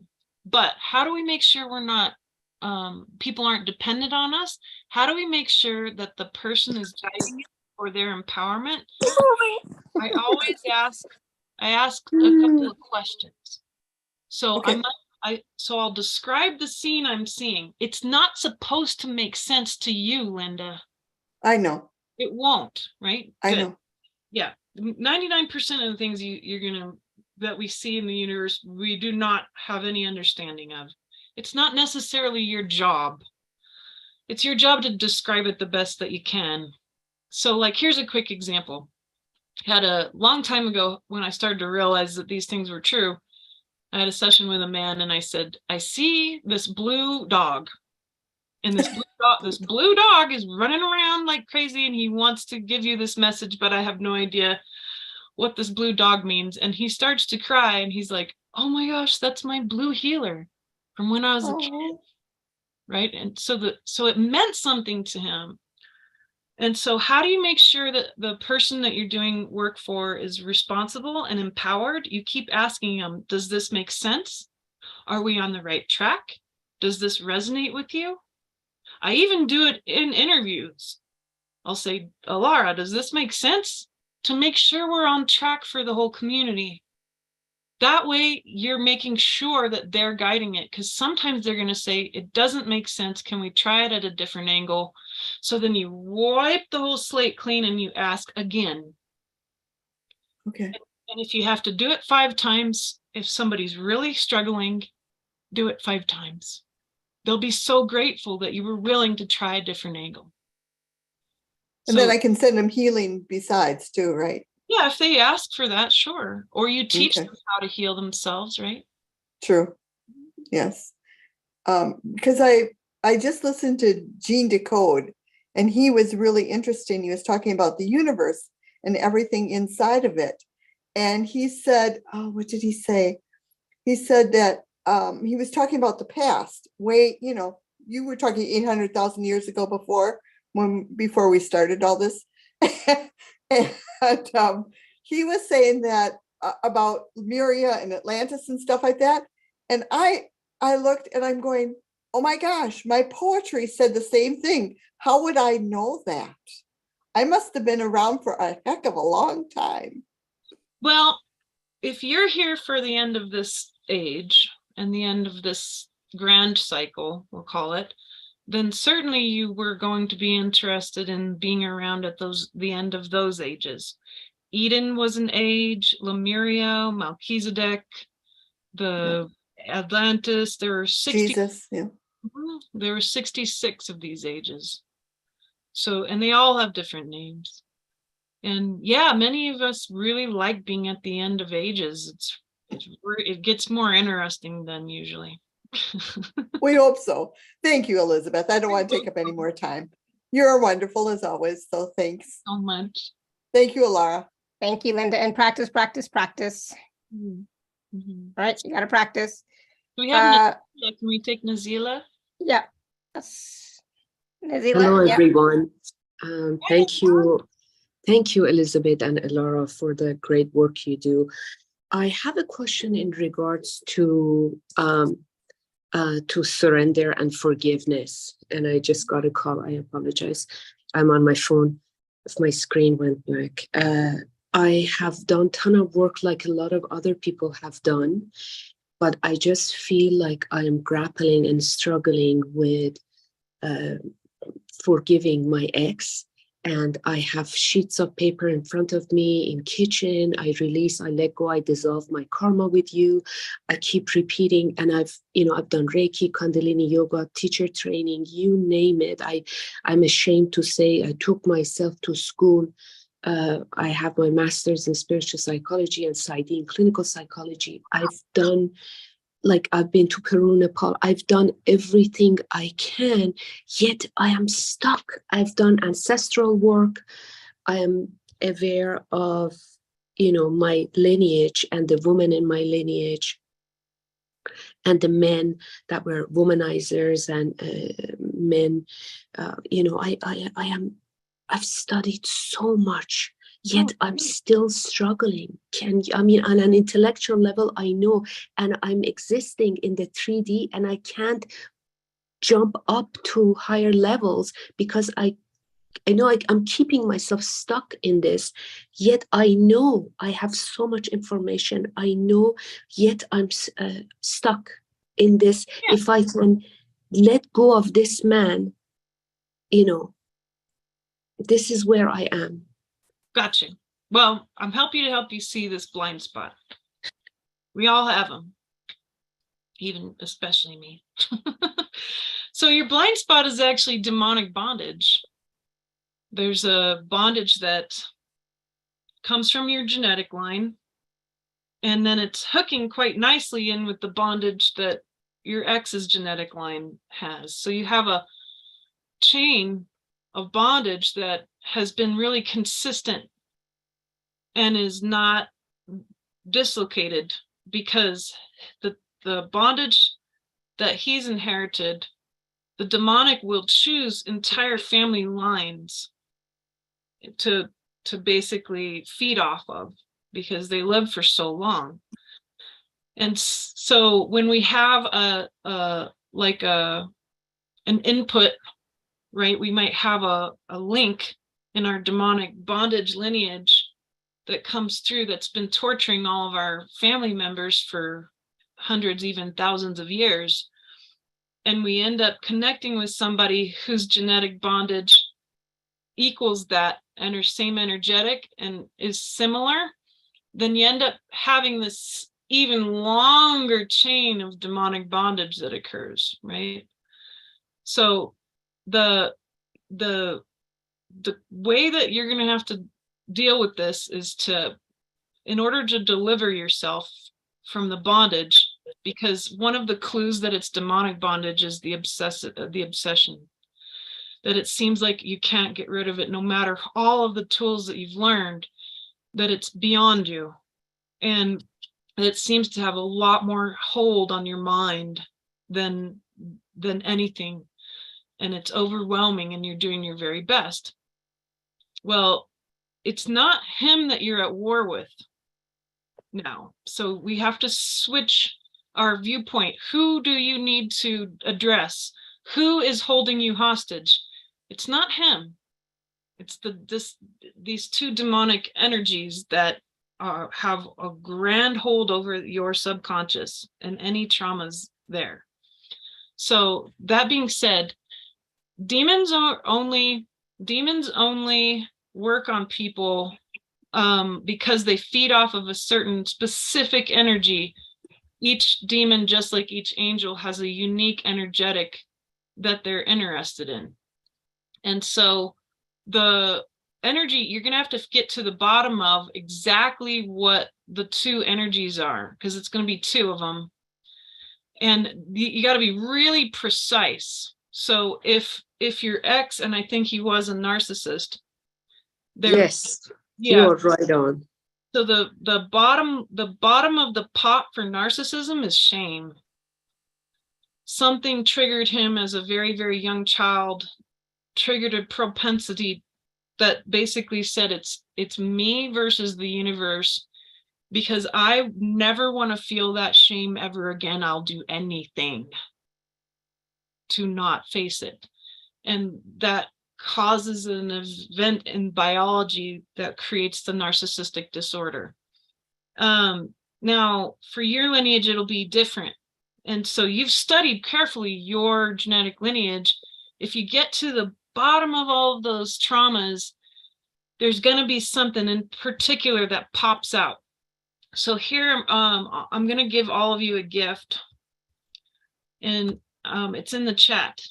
And if you listen to this replay and you can't find the link, it's a class called Empaths and Entities. I go through in detail exactly how to free yourself from this bondage. And please share this freely. It's my gift to anyone who needs it. If you have friends and family who need it, or your therapist, you think they should know about this stuff, give it to them. I talk very clearly about all the types of empaths, and I talk very clearly about demonic entities and bondage, and how do you free yourself from this situation. And so basically, in a nutshell, once you know what those energies are, the exact specific ones, for you, it's going to be two in particular. That means it's two polarities. Then you have to know what's the other side of those polarities. What's the other side of narcissistic shame? And no, Linda, narcissism is not always demonic possession at all. But narcissists, demonic energies can move through narcissists more easily. So that's definitely why it seems like they're possessed, but they might not be. They're more easily possessed, yeah, and they're more easily oppressed. So the and Melissa, if you want to get a different class because you already bought it last night, you can just email me. But you want to work with these polarities, so you have two, and it's perfect. They're like a chain link.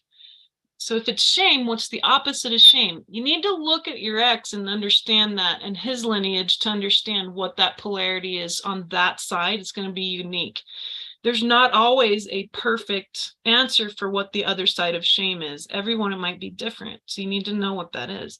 But for you, if you can nail down the energy on your genetic line and know what the opposite energetic is, and it'll be unique to your family, then you can begin to collapse polarities, and you're gonna dissolve these chains, not just for yourself, my friend, but thousands and thousands of people. When we dissolve these chains, we're dissolving the power that the demonic has over sometimes hundreds of thousands of people. So this is why it's no small task. This is why you've struggled so hard, but now you know more than you could have ever imagined about these things. And now you know when to find this this is an unusual situation to have two chains like this. Usually people just end up having one from their line, but now you've had two because you were married. Right, so many of us might face these things, but this is big.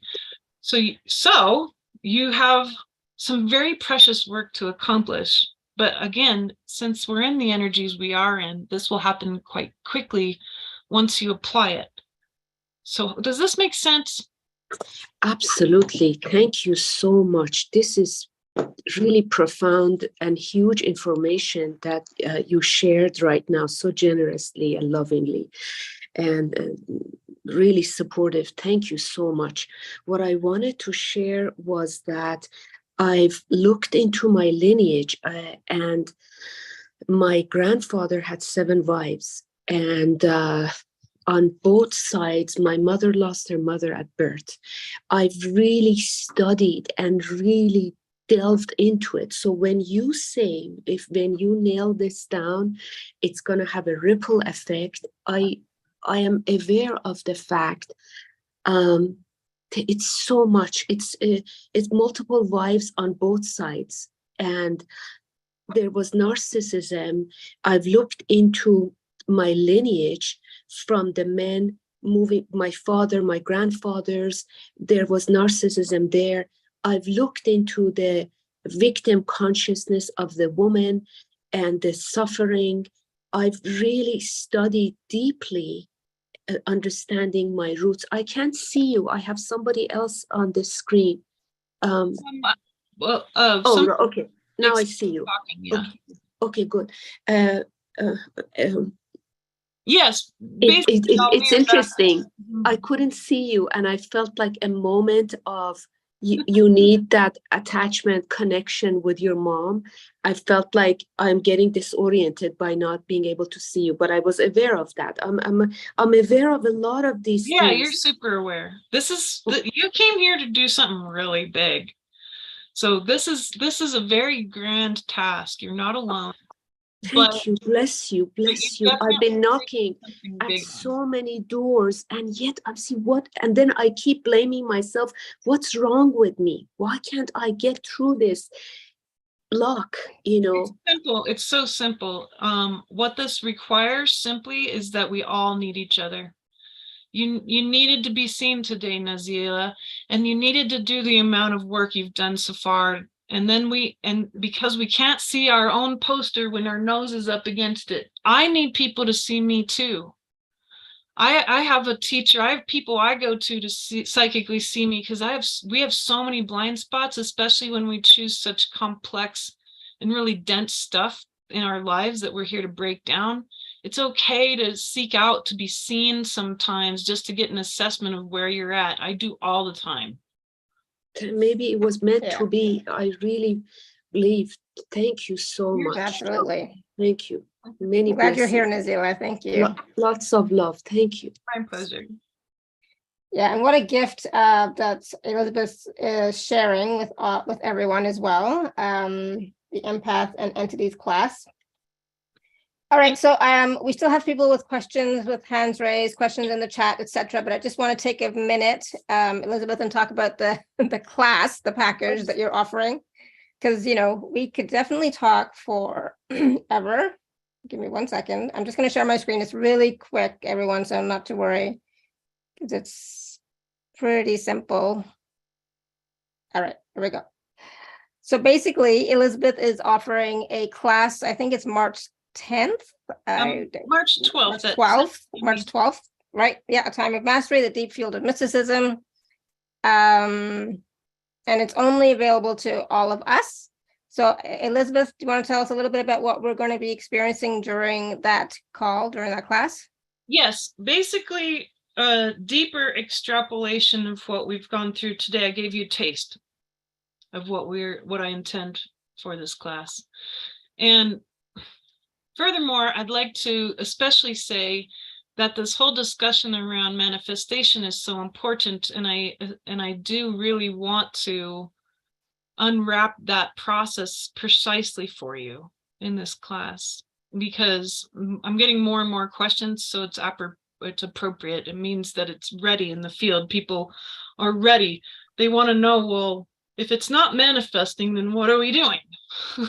Exactly. How do we build the new earth? Well, I've got you covered. And so we're gonna really take our telescope and look at the deep field and recognize what are some of these guiding rules that are still there and beyond what all humans have gone through. And so this is like this year I decided I was going to stop censoring myself, because I've been censoring myself for years. And I decided that I was going to really go all the way into the esoteric, because I've often padded it up with scientific stuff, and I've padded it, and so I'm going deeper into true mysticism, which is what my lineage is here to do, is to hold the dimensions open. So in a nutshell, my intent is for you to learn in this class, what does that feel like when all of the dimensions are open? That's my goal, for you to be able to experience that in this single class. And with that one experience, just like I was explaining to you, to feel the field the way I described it, and just to contemplate it, that experience will work on you, and it will help you open more doors and dimensionality in yourself naturally.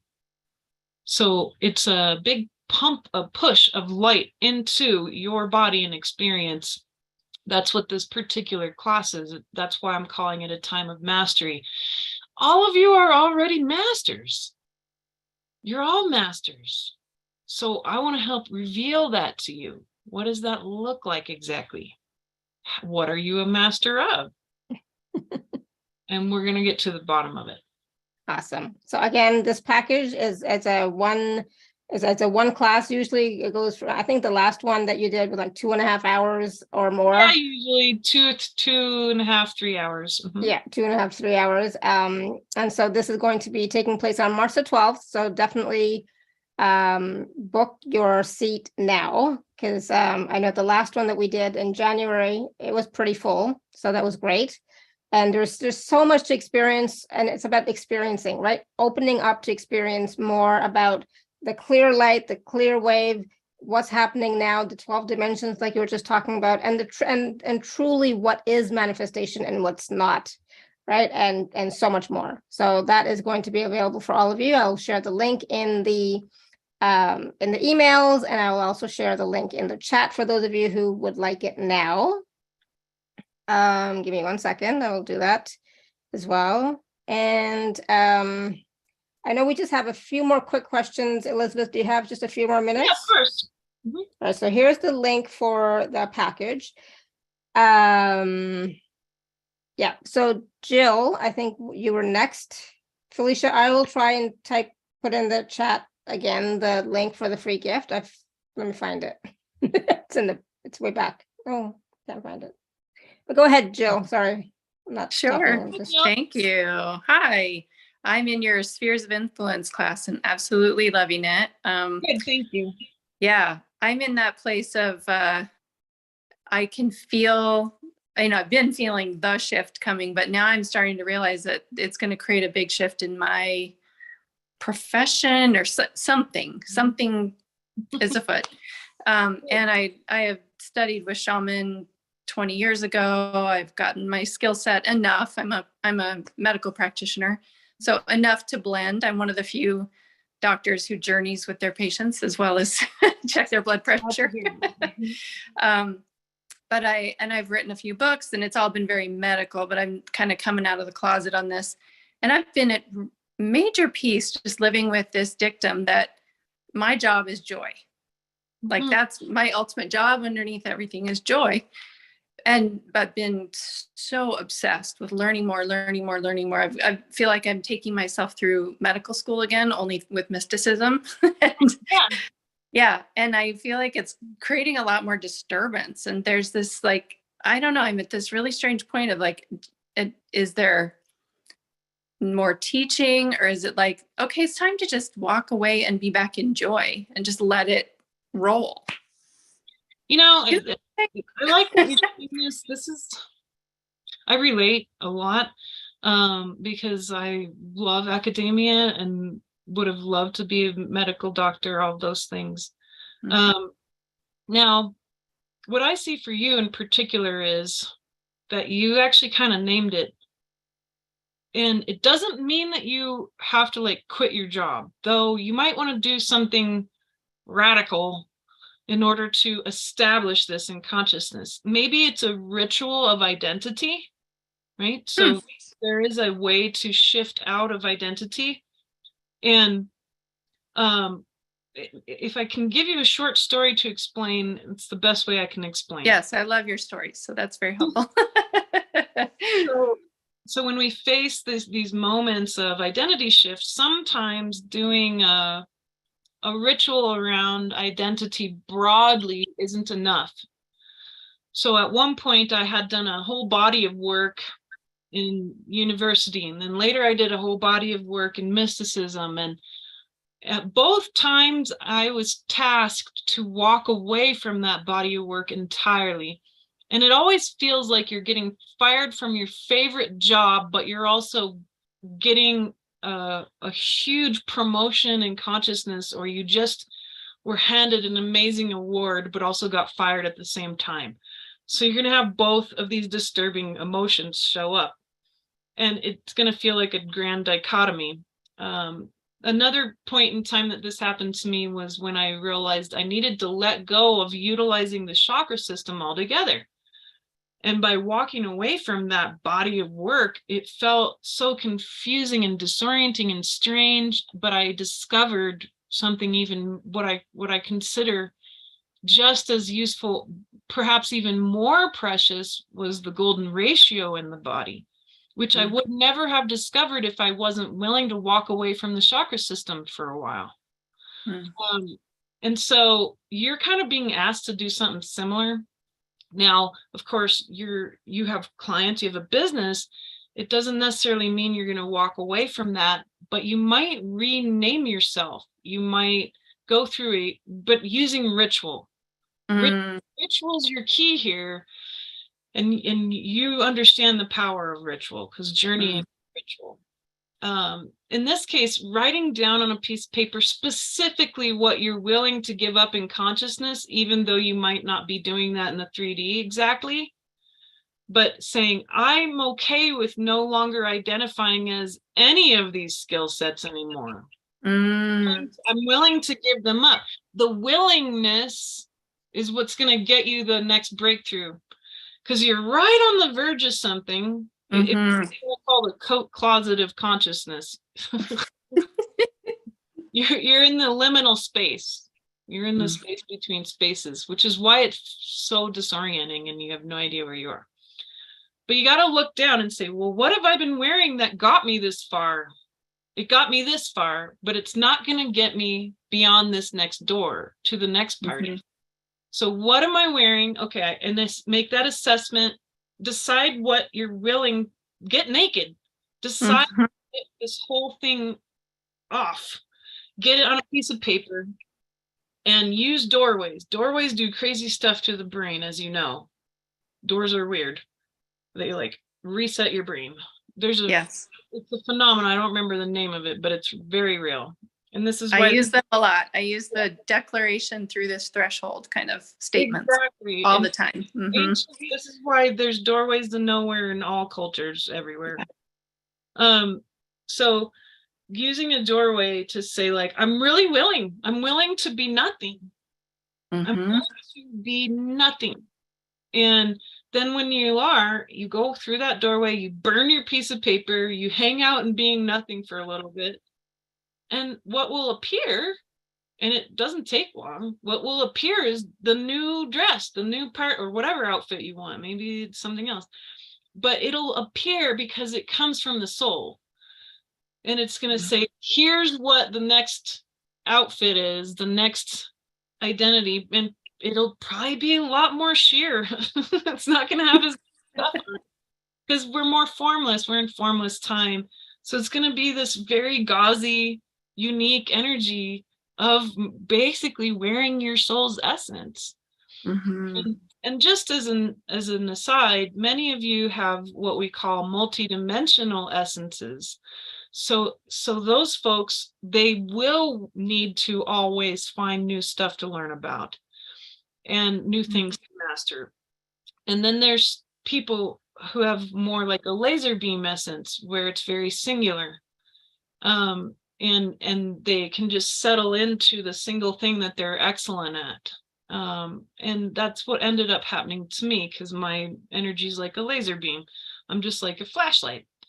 But then there's people who are very multidimensional, and your job is to perceive through many, many facets and collect lenses like allopathic medicine and Ayurveda and Chinese medicine and shamanic journeying, and that's your purpose in order to create more joy for more types of people. So when you shift your identity out of the way through this process, you're going to end up finding some more facets that you didn't have access to. And that'll be your carrot on the stick reason why you need to be less Jill. I've already changed my name, actually. That's so funny. I changed my name a few years ago. And I do feel like I'm already there. Like my heart is there, my brain is there. I just don't know what that looks like in practicality and logistics. Sure. It's a really confusing place.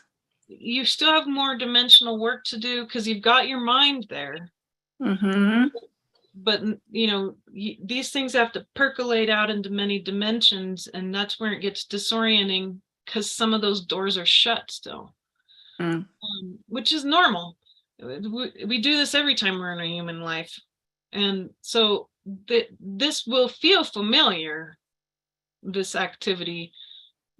But if you just trust and you're willing, that's all you have to do, is be willing to give it all up as you have been.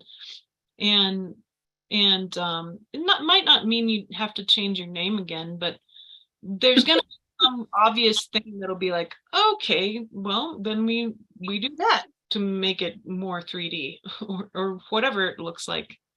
Right. Yeah. The 3D world knows me as that because I've written books, and that's, but it's like, I'm already so past that. I'm like, you know. All exists, all that's there, and those books exist in the dimensions and parties that you played in, and then but your job's not to hang out in one single place. So yeah, that's great. I like the idea of ritual. Thank you. My pleasure. I find ritual incredibly powerful. I don't use it enough. Definitely. Yeah, I think everybody should use it all the time. Thank you, Jill. You're welcome, Jill. All right, we're going to go to Avea, and this might be our last question because, you know, otherwise we'll be here forever. And hold on. Avea, can you unmute? Hi, Yes, Avea. thank you. Hi. Hopefully I said your name properly. You did. Thank you. I feel like you've answered my questions and more every single time you answered somebody else. And it's sort of like, has been like, whoa. Oh, wait, do I still have a question? Oh, I could hold on to that question, but no, that has like a force field on it. Don't hold on to that question. Then it, you know, sort of a new one would arise. So I'm going to just try to ask a question. So in a way, there's like these, like, oh my goodness, so much joy, so much awakening, evolution coming in of the 12-dimensional aspects. It just feels really natural, right? It just is like right here, right now. And I feel there's a couple of things. I feel like there's been some things that I've wanted always, and I don't fully have them yet. And that's a weird way of saying it, but it's like aspects of embodiment. So I've always wanted to have complete access to the library. I've wanted to be that librarian. I've watched other people who are like that, and I'm like, I don't know that. And I feel it energetically. I feel it somatically. I sort of don't want anybody to tell me what it is. I want to know it directly myself, right? And I, you know, there's more of that, but it's still very ethereal. So that's one. And then let's go. Let's keep it to one. Let's go to that, because I have plenty to share. Okay. So your desire and your set of desires, and you're very aware of them. This is very good. You really want to discover them more. You want to hang out with them and get to know them as books in the library. Okay. And you also equally need to spend just as much time on your fears, because desires and fears in consciousness, they point to something. They triangulate. So your present and then your fear and desire actually triangulates. It points you to something. It points you to these locks that you're talking about. It's like, wow, why is it so easy for, say, Elizabeth to become the library of consciousness? Or it seems easy. It wasn't. But it did happen more quickly than, say, for you in this life. Now, these are locks, right? So in this case, in consciousness, a lot of times for advanced souls, there's 12 locks, because there's 12 dimensions. And there's lots of ways to understand these locks, but the one that's going to work best for you is your fear-desire dynamic. So you need 12 desires and 12 fears that match them. So perhaps around, for example, the access to the library, being left behind in consciousness would balance that out, right? So that's a big lock. If you can get neutral about both of these things and just let your fear work on you about being left behind, let that dissolve any structures. I feel it right here in my body, being left behind in consciousness. That means that I have stuff around my feeling left behind in the physical, because it's on my right side of the body. And if it's on the left, it's being left behind you're being left behind in the spiritual world. For me, it's physical because I'm ill all the time. So I have chronic genetic disease, and I feel like I'm getting left behind all the time when my kids can run around and I can't move. So I can feel my own structures there, but you want to notice, how are there structures here? And then how in the desire energy, how does that feel in my body? Well, I feel it here in my throat. I have desire to tell everybody about every single piece of the library if I can help it. So just noticing these things in the body, right? And you're quite right. This game is all about embodiment this time. So because we're here to change into a new species at a body level. So these are 12 locks. Now, when you understand the dynamics of the 12 locks that you've brought yourself into, you're going to see this and you're going to feel a neutral space where you don't feel so much fear and desire about these things, because that wasn't the point at all. The desire is actually pointing to a doorway or a lock, right? It's pointing to a dimension, and the fear is also pointing to that same dimension. And so once you have all these understood, you have a grand opportunity to go even farther into embodiment. And what that looked like for me happened last year. And I had a vision where, and you might have heard me describe this, perhaps not, but I had a vision where I was thrown into the Library of Consciousness, into a part that I didn't know. And here I thought that I really had this whole place down. And I'm like, wow, this is new. And I see this big, huge cast iron gate with 12 locks, and all 12 had been opened. And it was this huge, brand new place in consciousness. And I was like, wow, whoever figured out how to open these locks, they must be so powerful. And so I peek around the corner of this giant gate, and there's this huge being, like 10 feet tall, of bright white and gold light. And it was very intimidating, and it wasn't an angel. And I was looking at this amazing being, and it was reading this huge book on a pedestal, like out of Narnia or something. And it was really into this book. And then the being turns and looks at me, and suddenly I got shot into the universe and then reconstituted and realized that I was that being, that it was me. And I looked down at the book, and it's my Elizabeth life. And I was like, wow, this is amazing. And so to just make sure it was my life, I flipped back and I found all this stuff. And I'm like, this is amazing. And then I started to get curious about where I was at. And I realized that there was a window to my right, just like this. And there was this pure white light. Looks exactly kind of like what's happening here in the video. And realizing that the whole library was being created by this light. And I had this very weird phenomena that hasn't stopped, where I know that I'm reading the Elizabeth book, and I am this incredible soul. That's what I was seeing. And that the Elizabeth life, I had worked really hard to get to this life, because this is the one. This is the one where I'm going to embody enlightenment, just like you. And I'd worked so hard for this. But I was also really wanting to go out the window. So it's like been this very strange experience.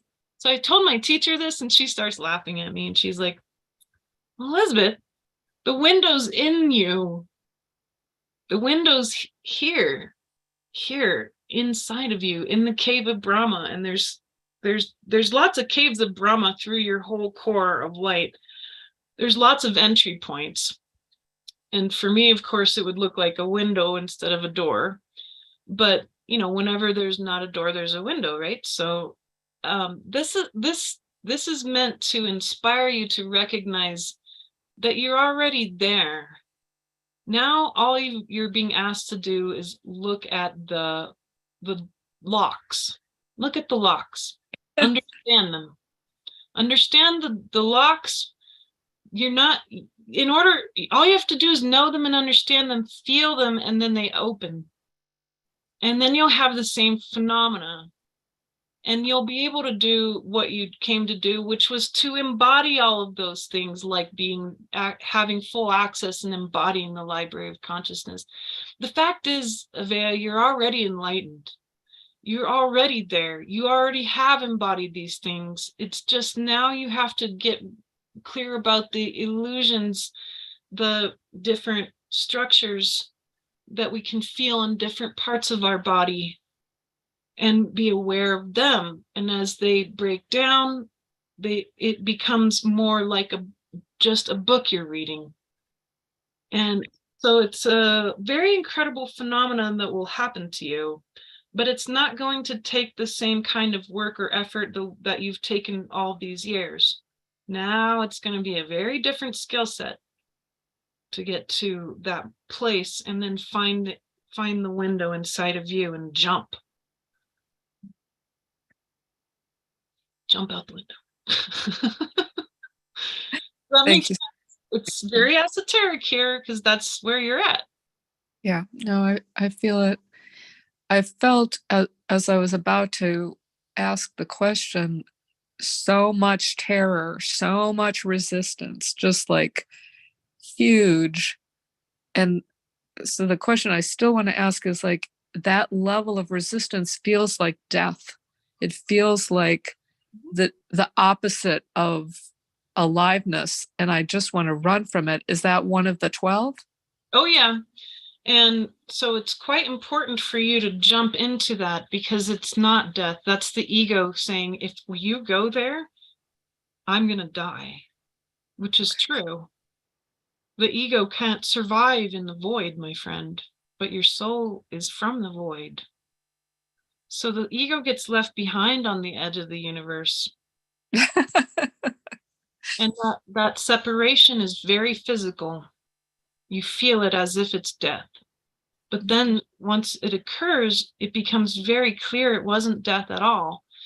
In this type of mysticism, we get into higher states faster by jumping head first into the terror. If there's one task that you do every day, it's to find your fear and to walk into it. Just like death is your greatest teacher and informer, it's the same. It's the same teaching. And yeah, when you go out onto the edge and you're like, wow, the void looks black. It looks like there's nothing there. And if we go there, I might not exist. That's your ego talking. And so you just bow to your ego and say, then you stay here with a lawn chair and a margarita and you hang out here, because I'm going in. And there's this very dramatic separation where there's your body, your ego, and your soul goes into the void. And then you realize, oh my gosh, the void is perfect light. It's just still. It's not moving. And that's why it feels like death. Mm-hmm. But then it's not. It's from which all things arise. Mm-hmm. And it's the perfect stillness. And there's tons of light in the void. It just doesn't have a source. Everything inside the moving egoic universe, all that energy and light and information and all the density, all of it has a source every time.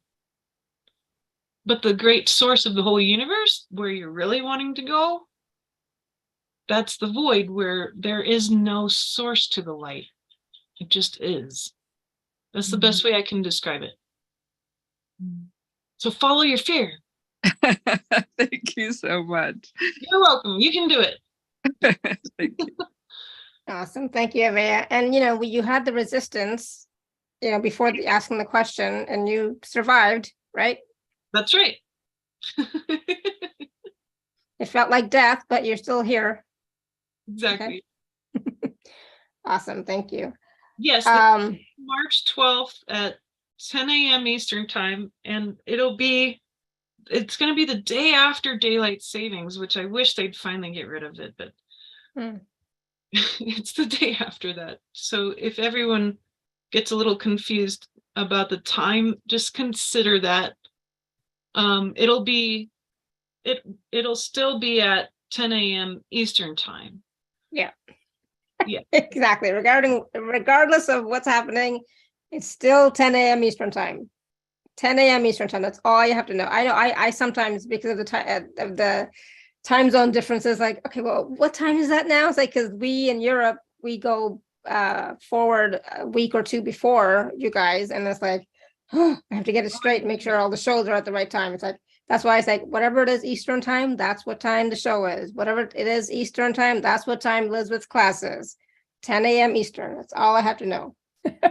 Yeah, and I'll once everyone signs up, I'll send everybody who's on the sign up a link the day before and just a reminder about the timing. So Yeah. I've been trying my best to manually send everybody the links they need. But I also, and after people purchase, they get the link to the Zoom as That's well. what they do. So, yep. yeah, and then I will of course send you all you should already start receiving the names of the purchasers, so then you have all of that, but I will send you another list right before. Oh, thank you. Very good. Yeah. All right. So I mean, normally at the end of a show, I say, okay, last words of wisdom. But there was this, like, it was complete wisdom throughout the whole call. So it's like, I don't even know what else you could possibly say. Yes, the 12th of March is when the US will spring forward. It's Correct. still 10 a.m. Eastern, whatever time that happens to be. I guess if I was to give one last word of wisdom, and there's been this lovely theme of joy, and that it's very important to do things that bring you joy, but see if you can try a mystical task. Find things that bring you joy and peace and calm that fit the purity of the initiate. And recognize that you and everyone else around you, there's no one better than you. There's no one more knowledgeable at a soul level. We've all come from the beginning of time. It's that we're all intrepid. We're all intrepid. We're all here at the edge of consciousness in places that no one has ever been, not even our great ancestors from other planets. Which is why there's so many of us from so many different star families here. So while it's very important to do that, seek out your fear, balance it out. Yeah. Find those little things that are very pure that can bring you joy. When's the last time you colored a coloring book? Play with your cat. Get out and, if it's time to start sprouting some seeds for spring, get into that. Just think about what you used to like to do when you were very young, before you were all sorts of programmed, and pull it all out, or try something new. I got a whole bunch of crochet stuff. I'm going to learn how to crochet. Oh, fun. Yeah. Fun. These are instead of drinking wine, I'm going to crochet. There you go. Exactly. Instead of drinking wine, I'm going to play with the dogs. And, yeah, I'm also taking, I don't know if I told you, courses in university. I'm finishing my psychology degree. Yes, I'm super excited for you. And so you finish this year, right? I'll be, I think next year, because I can't take more than 2 classes at a time. I just don't have the time. But this term I was taking religion. And so we just learned a little bit about Jainism and the cosmology. Oh, cool. Of Jainism. So that was interesting. But yeah.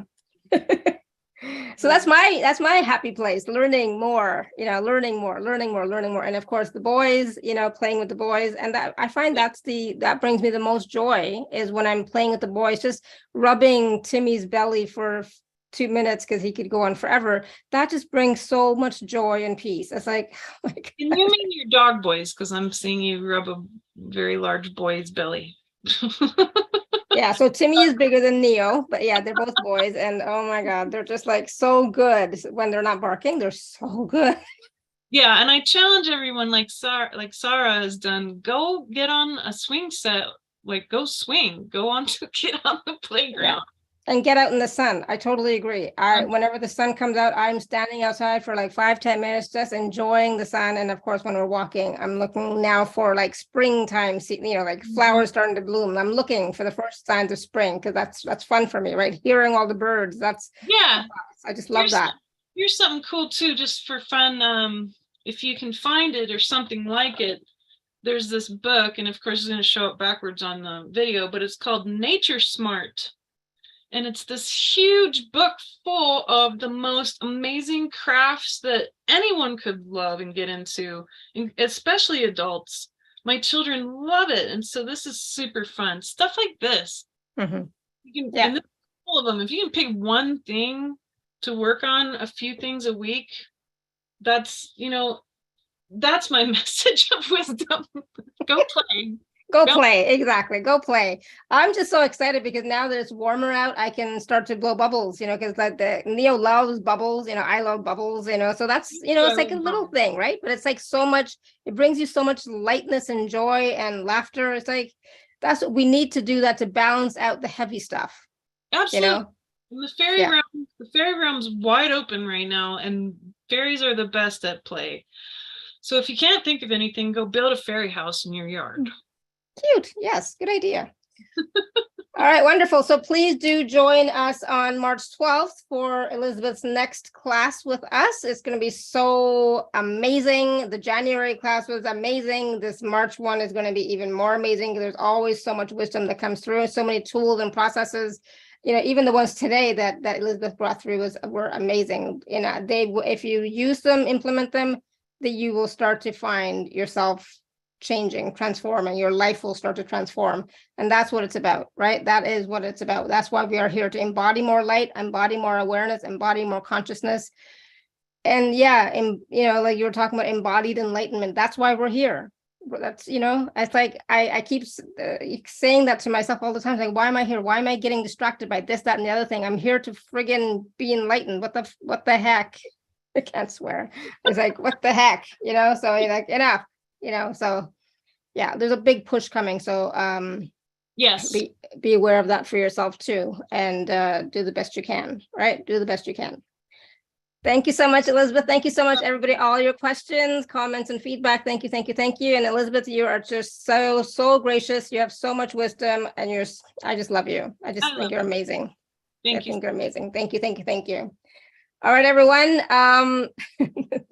It'll be a while before the replay comes out because this is 2.5 hours. It's going to take a while for it to process, but it'll be out later today. All right. So thank you, and sending you all unconditional love and light and blessings. May you continue to be blessed with an abundance of joy, peace, love, happiness, prosperity, and radiant health. Have a great weekend, everyone. Much love. Namaste. Bye, everyone.